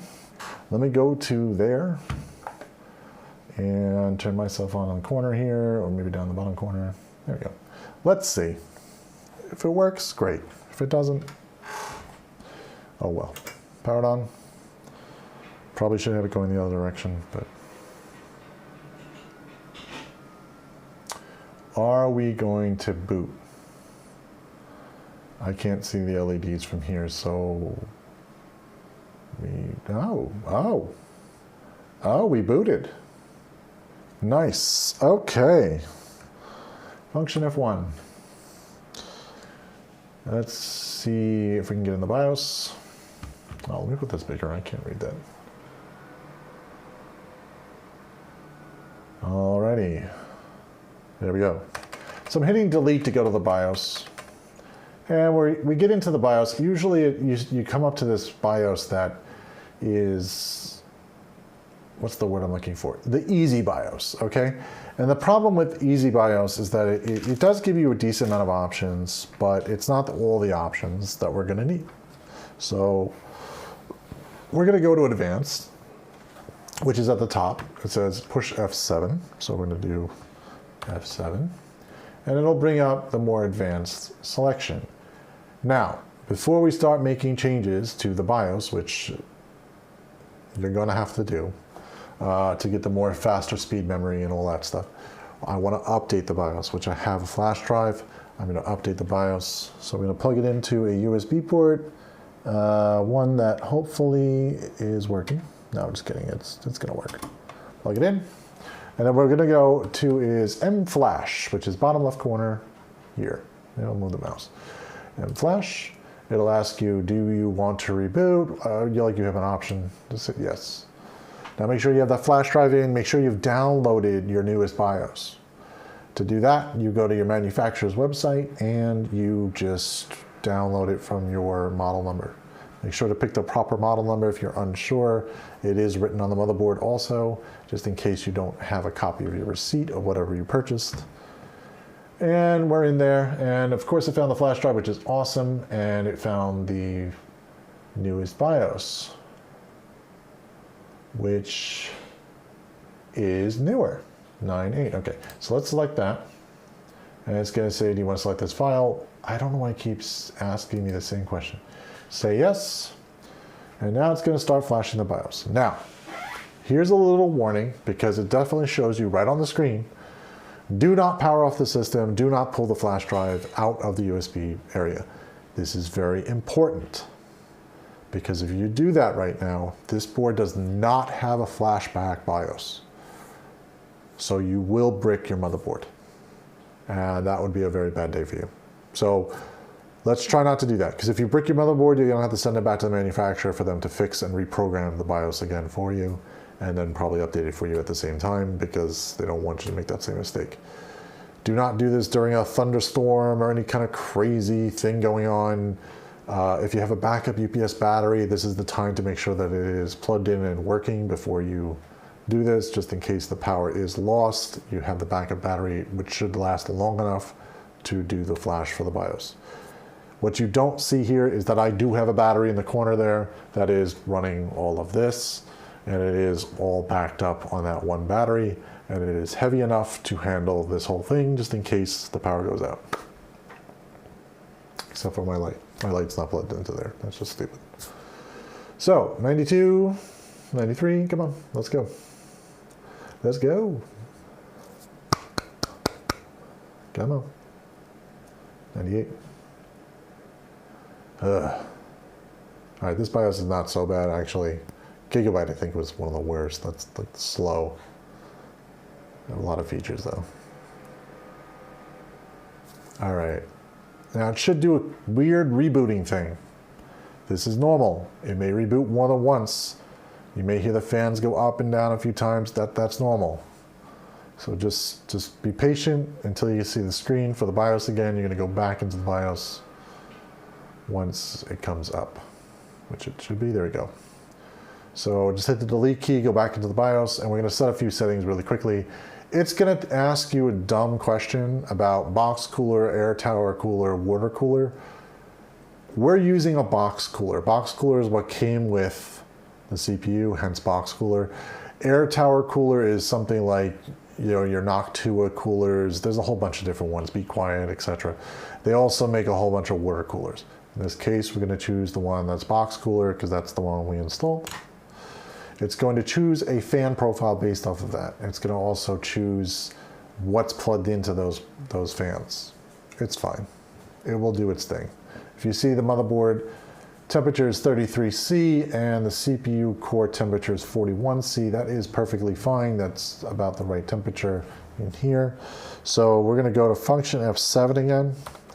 And I say function F7, but F7. You're going to go to settings. You're going to quickly check the boot. You can go to system status first, actually. Check the date. Today's date is the 1st, not the 2nd. 1st. And we are not at that correct time. We are in 7, what is that? 1918? Am I right? Oh, I hate military time. I should really know better. All right, so that's done. We're in Eastern time, which is probably why that is. So hit advanced. We're just gonna double check to make sure everything looks right. Most of the time this is fine. Just make sure resize bar is on. Make sure your M2 socket is set to just auto. You know, go quickly through here. This is not so hard. Most of this is regular stuff, unless you have like Radeon stuff. You may want to set that if you have it. If you have a Wi-Fi module, you may want to turn it on. Regular handoff, USB support, it's fine. Again, you could just leave it that way. That's the most easiest configuration. I'm going to turn off the serial port because we're not using it and we don't have it connected. So don't bother. Power management, restore after power loss. No, power off is usually what I like. And the default disabled is fine. Let's move on. UEFI, secure erase, we're not gonna do that. Now this is one that you need to turn off. This MSI driver utility installer, that thing drives me nuts. When you get into the operating system, it keeps asking you to install the MSI stupid utility. Be sure to disable that. That's new and it's annoying. Be sure it's off. AMD graphic driver health, that's if you had one. We don't, I don't know why we even have that in here. Well, we do have an AMD graphic card. All right, so it's fine. Boot. What you want to do is for the booting area, you want to go down to the boot device order. We're going to select the drive that I have Windows 11 on, which is this. We're going to disable all the rest really quickly.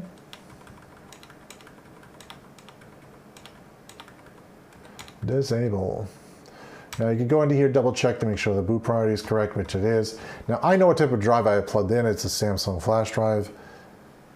you should probably know that before you start, just so you know if you have multiple ones plugged in, you know which one to go. Or just plug in only one and it'll only show that one option. Post beep we have disabled. I don't like that beeping noise. And let's escape back. Now what I'm going to do is also make sure we have XMP profile. So I'm going to go to overclocking for a second. I think it's overclocking. Yeah, so we have extreme memory profile, XMP. We're going to put this on. We're going to enable it because we do have XMP memory. We're going to make sure that works. So enable that on. It does show DDR4 3200, which is the correct speed. So now we're going to hit escape. And now we're going to hit escape again. No, I'm going to hit settings. I'm sorry, settings again. And then save and exit. Save changes and reboot. And it'll just reconfirm all the changes. That's okay. Just hit yes. A little overkill. Now, it's going to boot off that USB flash drive, which I already have pre-programmed for Windows 11. It has the Windows 11 installation on it. You can get that from the Microsoft site. You can just download it straight. There's a Windows Media Creation tool is what you're looking for. That'll allow you to create the Windows 11 installation USB. If you have a CD-ROM, I don't know why you would have a CD-ROM right now, but if you do have a CD-ROM, you can always buy the CD-ROM version too, if you really want to torture yourself. I recommend using the USB flash drive, it's just easier. And especially since most machines, this machine doesn't even have a CD-ROM, so yeah. Where's the CD-ROM anymore? Does anybody use CDs? Maybe they do. Anybody use CDs in their car anymore? I'd love to know. I should probably do a poll. All right, Windows 11 installation, very easy. Choose your language, choose your time and format, choose your keyboard method. We're going to choose United States all the way through because that's where we are. Install.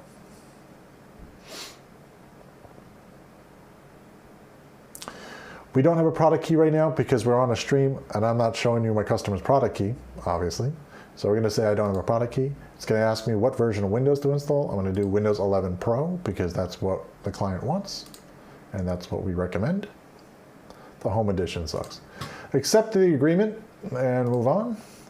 Now it's going to say upgrade or custom. Just choose custom and just make sure that you have the hard disk that you want to select for loading on. Now if you have two hard drives, like you have another drive for data, make sure you disconnect that drive before you start, just so you don't end up selecting the wrong drive, okay? You don't want to format your data, you want to format the drive that has the operating system on it. So there's only one here, so we're going to select that one, hit next. It's going to automatically create the partitions for you. It's going to do a lot of magic in the background. Don't worry about the magic. The main thing, it's installing, so just let it go. Now, if you're erasing an operating system, you would want to choose custom, and it's going to show you a bunch of different partitions. You want to delete the ones off the drive that you're installing onto. Again, this is why you'd want to unplug your secondary drive if you have one, so there's less confusion. You don't end up deleting your data. You just want to delete the operating system. If you're unsure, shut the machine off. Don't before you start doing anything. Take the other drive out. If you have a partition on your drive that's like CD, like in other words, you have a C drive and a D drive that's just partition on your drive, I recommend backing up before you want to load the operating system on that aspect. Now, also when you went into that main screen there, that gave you that chance to create another partition and reserve some partition space for a D drive. You can also do this after the operating system is already loaded. You can end up partitioning your drive if you want to. You can take the free space and shrink the drive down for C, and then create another partition for your D drive for your data, if you want to do that. You don't have to make two partitions. It doesn't really run any faster right now unless you have two separate drives. If you do have two separate drives, then it'll run a little bit quicker, having a second drive for running your data and one running for your operating system. If you like to load a lot of games, you'll definitely want a second drive. You'll want like your Steam library or any of your, I shouldn't say Steam library, any of your game library should be on the D drive. You know, you don't have to use Steam, you can use anything you want. All right, this is loading. Don't use CDs, but have them. Why do you have them? What purpose does that serve? Or maybe a Blu-rays. Do you guys use Blu-rays? Is that what it is? Or like, are you putting that both in the same category? I'm talking about like CDs for your computer. Like, who loads anything on a CD anymore? Most people download stuff. Or use USB flash drives in this case, which I'm using to load up. CDs. Ugh. Anybody remember a car with a CD player? That's the worst. How many accidents were probably caused by like someone wanting to like just listen to a different thing of music? Actually, it's probably worse now with freaking streaming. They like streaming music on the phone. That's horrible. Probably people were looking at their phone to like change their audio. Ugh. Too many distractions, right? 90%. All right, we're going. All right, during this install, if you've noticed, which you probably didn't notice because I didn't show you, I did not connect the Ethernet cable. I do this on purpose. I don't want to create a Microsoft account just to load up my system because this is going for a customer. I don't want to have to load up a Microsoft account and remove one. But that's why I left it off. I will plug it in probably after the first 2 reboots. I'll put it back on and then do the updates.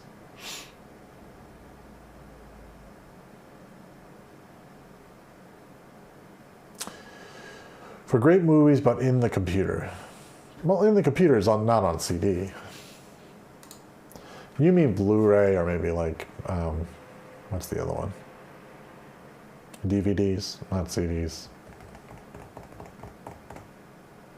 Either way, whatever, it doesn't really matter too much. All right, when this reboots, it should go into the operating system, hopefully. We will see. If it doesn't, then we have to go back to the BIOS and select. Yeah, see, it didn't. This went back to the Windows installation, which is no good. So hit the X. You don't want to have to reinstall again. Go back to the BIOS. And you're going to select the main Windows boot partition. So we're going to hit delete. We're going to go to settings. We're going to go to boot. We're going to go down to boot option number 1, change it to hard disk drive, Windows Boot Manager. We're all good to go. Now we're going to hit escape, save and exit, and reboot. You could also do this with your mouse, by the way. You don't have to use the keyboard. I'm just using the keyboard because it's easier for me. You can click on all those things if you want. Okay, now it should boot off the operating system off the main drive, which it looks like it is because it's going faster. Now it's going to go into a first time load or first experience load or whatever they call it. Genuine experience or something. Microsoft calls it some crap marketing scheme. Anyway, long story short, it's just going to go through like user setup. I have it already automatically set to not use a Microsoft account. I used Rufus to load up the ISO image and I chose no Microsoft account. So I try to avoid that because the Microsoft account gets you into trouble, especially for a business because it makes it very difficult to manage the user. It's easier to manage a local user than it is to manage a Microsoft account user. Plus, if you're worried about tracking, that's one of the worst things. Getting ready, of course.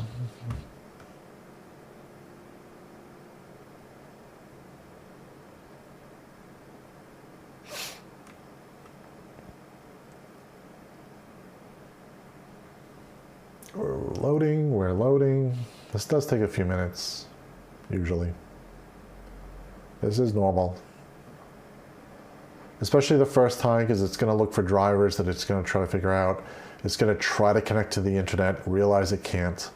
That's another annoying thing. It'll also reboot like it just did. This is normal. It may reboot once or twice because it's going to figure out the drivers again. We won't reboot it again. That's okay.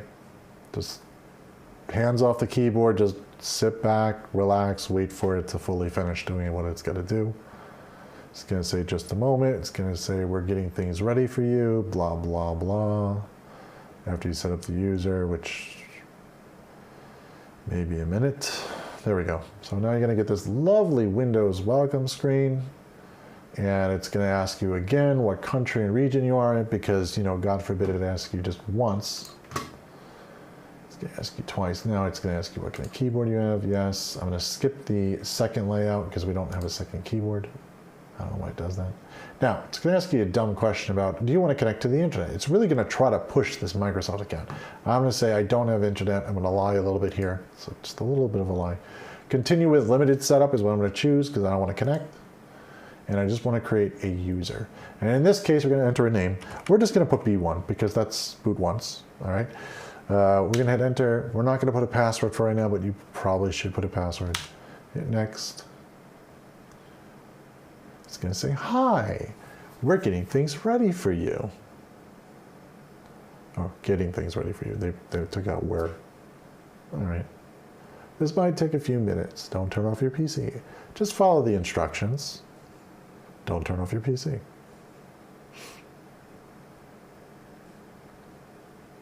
We're waiting.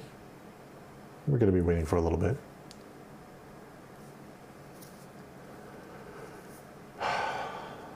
Be very patient. I'm very impatient, but you know, be patient. Wait for it to go through.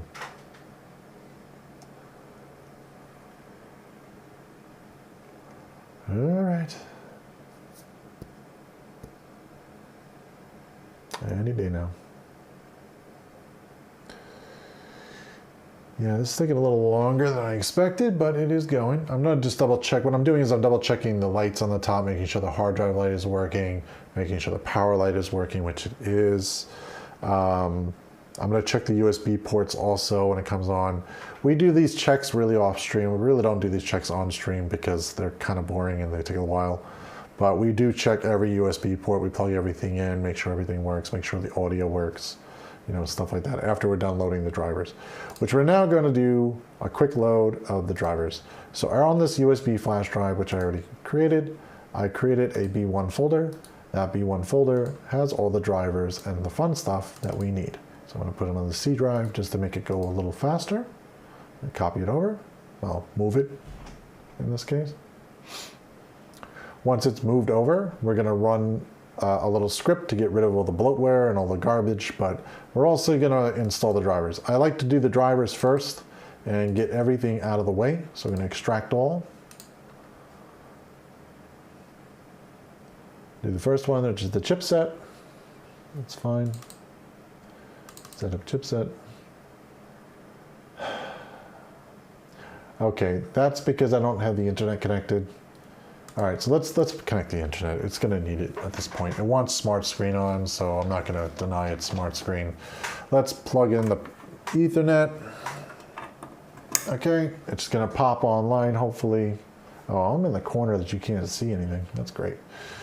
So down here in the corner, you'll see this little world icon. It should change in a second to internet. Come on. There it goes. Internet access. There we go. So now we're going to double click chipset again. And it will allow you to just run an installation like normal. It just wants to check to make sure that the program doesn't have an infection or something else. Not that it should anyway, but install. Now, during this little time that I just plugged the internet in, Microsoft already started downloading drivers and installing stuff. It's going to be doing it in the background. So you got to do this kind of quickly, because if you don't, it's going to start installing the wrong drivers, which is a real pain in the butt to get rid of. So I'm just going to extract quickly and start working on each one of these. It's the same process over and over again. I do not reboot. Just get all the drivers in first and then worry about the reboot later. Unless something requires a reboot 100% before anything else goes in, then it's a different story, but it will tell you that. But I'm kind of clicking next, next, next. That's really what I'm doing. It's not really that different. So extract all is the network driver. All of this stuff I've obtained through the website. So I've obtained this through MSI's website, which is the motherboard manufacturer. Most of the drivers are going to be from the motherboard manufacturer. The only one that's not going to be is the GPU. The GPU is an AMD driver, so I have to go to the AMD website. This is just install drivers. You just say yes. It tells you what it is in the corner. You're going to see a lot of blinking on the screen. This is normal. because it's loading all those drivers for you in the background, which Microsoft is going to screw it up. So you'll want to force it over and just accept, go on, next, install. It's going to disconnect my network for a quick second when it does this. That is normal. You'll see that the world icon comes up and the regular icon will come back in a second after it has reconnected. There it goes.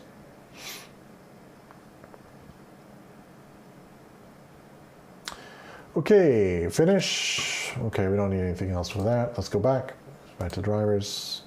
We have done the network. We're going to do RST, which is probably the serial port thingy, which is fine. Let's do set up RST. I may not need this. The rapid storage. I'm sorry, not the serial.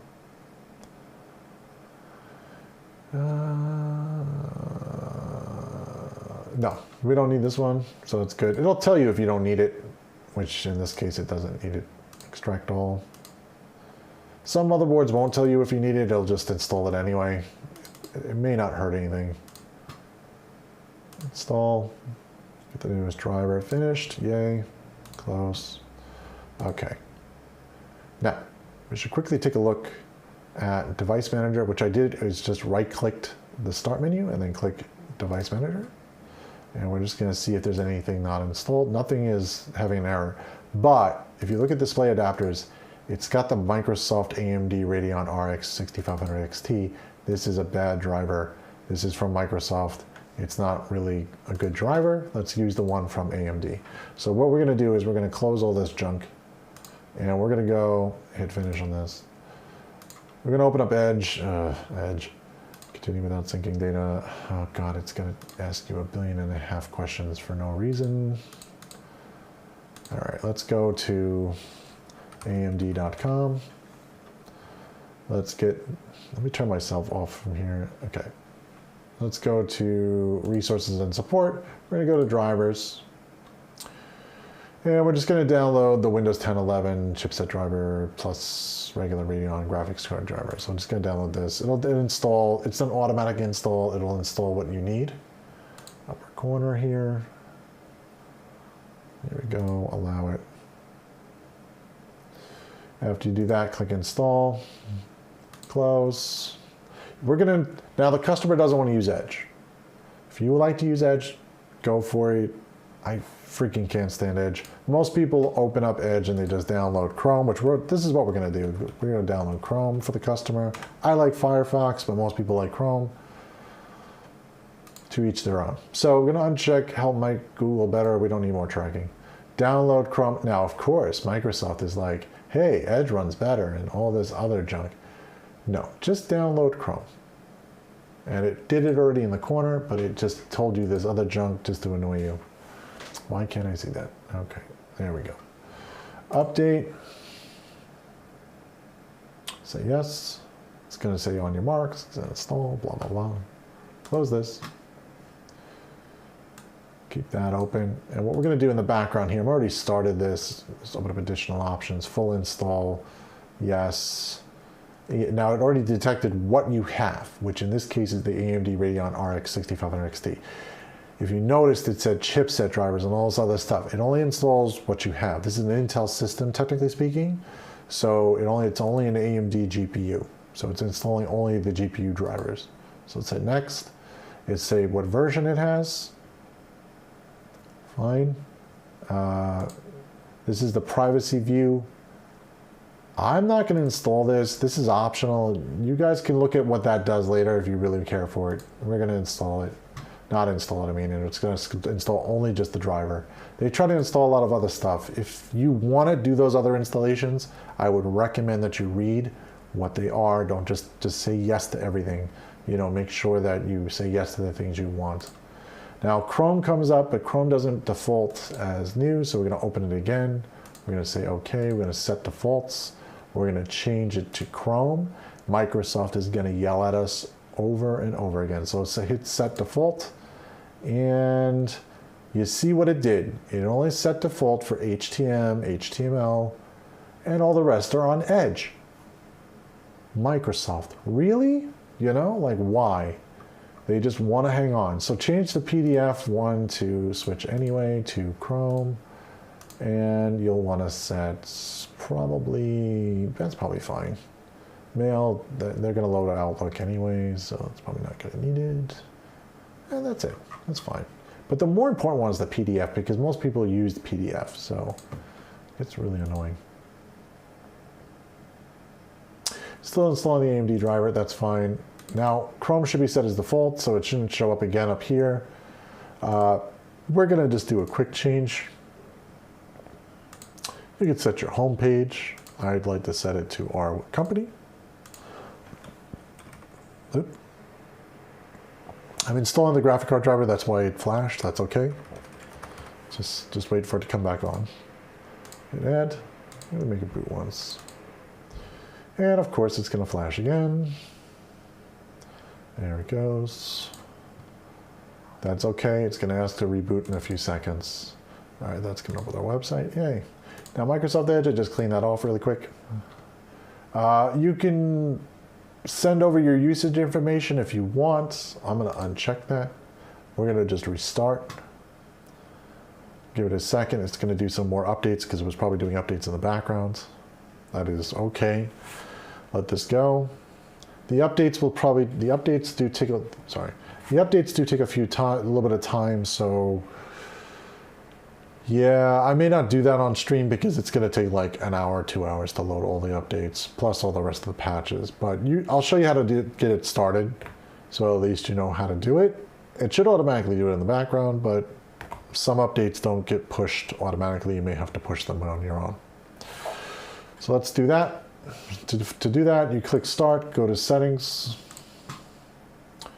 You're going to go to Windows Update. You're going to hit Download and Install. Let it install all of these. It's going to try to download this damn advanced, AMD Media freaking driver, which it shouldn't be doing. It will say retry. Just don't hit retry on those. Just let it error out. Microsoft will eventually figure out that it's installing the wrong driver, and it will stop doing it. Now, AMD should have loaded a little icon down here, which it did. It's a little adrenaline driver. That one's hard to say. And yeah, you could just go into this. I usually just go into it, hit skip to setup because it's a business machine, so we're not really doing games. But I do like to make sure we're on the most current driver, and it is fine. It's going to ask about news garbage. Really? Turn off all notifications. Just leave it off. It's fine. We'll do updates when we do updates. I disable all this other stuff. Now, that's pending install. That's going to take a few minutes. Let's let it do its thing, but I'm going to show you how to do our bloatware removal tool really quickly. How long does setting up this part take on average once you get used to the device? Use the device needs. It depends on how many updates there are. Most of the time it's about updates, but usually I can do it within 30 minutes.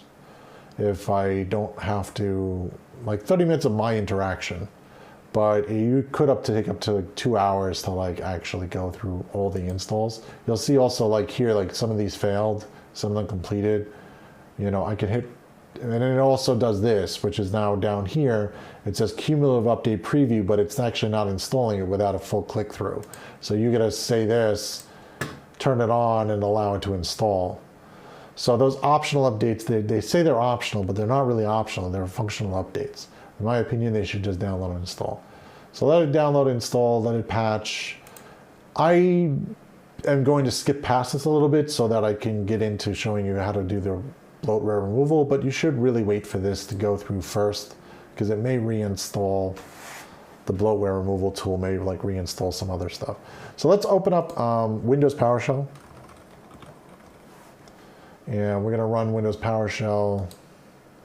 Nope. We're going to run Windows PowerShell as administrator. We're going to show the screen. Here we go.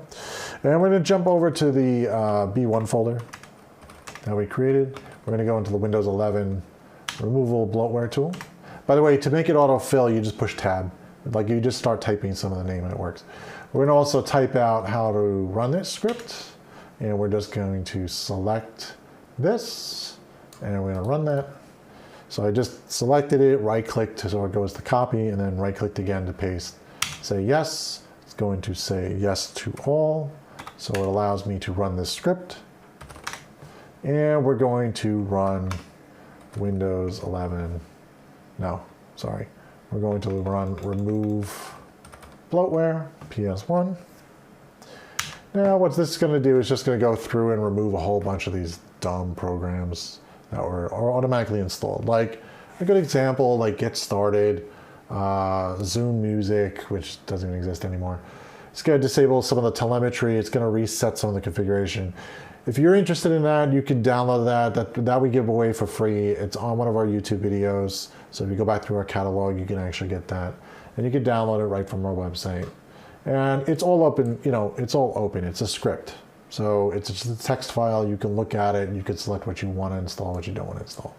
Now, what it also does is it also changes a few things like this. It brings it back to drives instead of common files, which most of the time is what we want.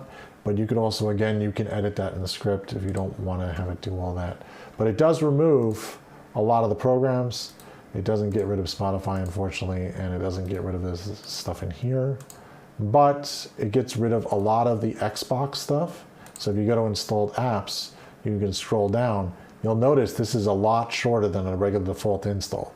It gets rid of Xbox utilities, all this other junk that you may or may not need. Now, again, the script is open, so you can open up the file, edit it, and you can say what you want and what you don't want. So if you want to keep like Xbox, you can keep it. Like if you're doing a lot of gaming and you actually use it, then it's fine. But mostly for business computers, we don't need Xbox in there. And you can't just uninstall it from this screen. You have to use something like PowerShell to get rid of it. So it's just a waste of space. It's annoying. OneDrive keeps coming back in every time. I'll just uninstall that. And yeah, I mean, some things just automatically reinstall, unfortunately, even with that script. So you got to kind of like force it.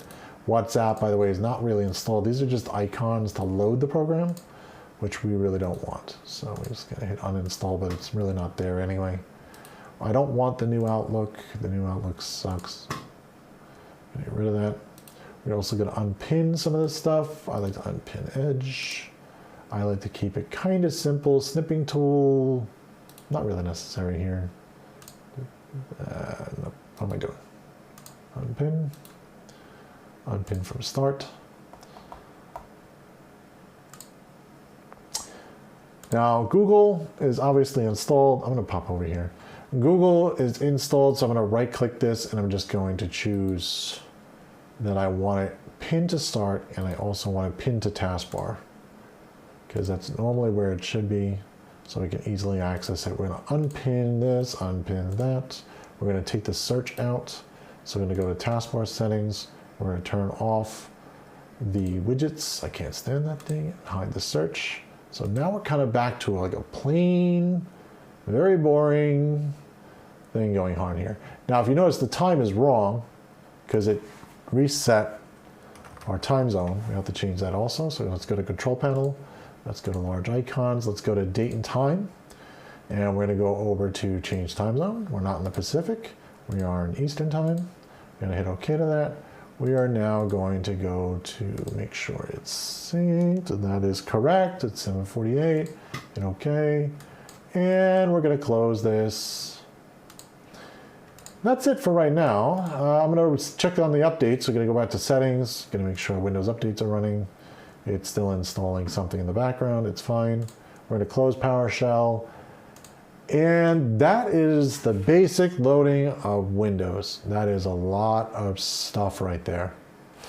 That is insanely a lot. I'm bringing me back to my number one here. Let me go back to this. That's a lot of stuff in one package, but this is the default load. Most of the time, without explanation, and I'm just building a machine myself, not on camera, I usually get the machine done in about 30 minutes. I load the operating system. It usually depends on the processor and all that stuff. But most of the time, it's about a half an hour for the operating system. And then it takes me a lot more configuration. Like I have to run Windows updates, patches. That's all just kind of done. So it takes about 2 hours in total of my time to really do that, but you really don't have to sit there and stare at a progress bar. Like right now it's still updating in the background, so it's still doing its thing. But yeah, about 2 hours is, you know, about real time, because I also do a little bit better cable management, which I'm going to go back and do. I'm going to close up the case correctly. We also put all of the cables inside the case. All of that gets tied to the bottom. That still all takes time to do and make sure it's correct. We also put a label on it, clean it up, get all the fingerprints off of it. You know, we give it a little quick spray down to make sure everything is, you know, all the fingerprints are removed, and then it's ready for delivery. It goes right out. So yeah, pretty simple. I haven't checked chat, so let's take a look. How long does, okay, that's we did that. Source subject, wish I still had a CD player in my truck. I have no comment because I don't like CD players, so we're not going to go on. It's all debatable, right? Anyways, yeah, I think you'd still get a CD player if you really want to hook it up. I don't think anybody really wants to do that. All right, guys, till the next one. We're going to end the stream here at this point because the system's ready to go pretty much, and we just got a few little minor things to do here, but nothing really major. And yeah, we'll see you in the next one. We will be doing some of the office tour stuff, you know, to show kind of like the moving from one office to the other. And hopefully I'll be able to get this place, and we'll have a background hopefully next time too, so we won't have just this white closet, which is boring. Yeah, and we'll have some videos coming up. Also, you know, not just the moving tours. We have a few more tutorials that I have in the loop, which will eventually make its way to YouTube. So stay subscribed to get to those. We also have a newsletter. Also, you can subscribe on live.bootonce.com, I think it is, and if you really care. And yeah, we'll see you in the next one. Have a great one.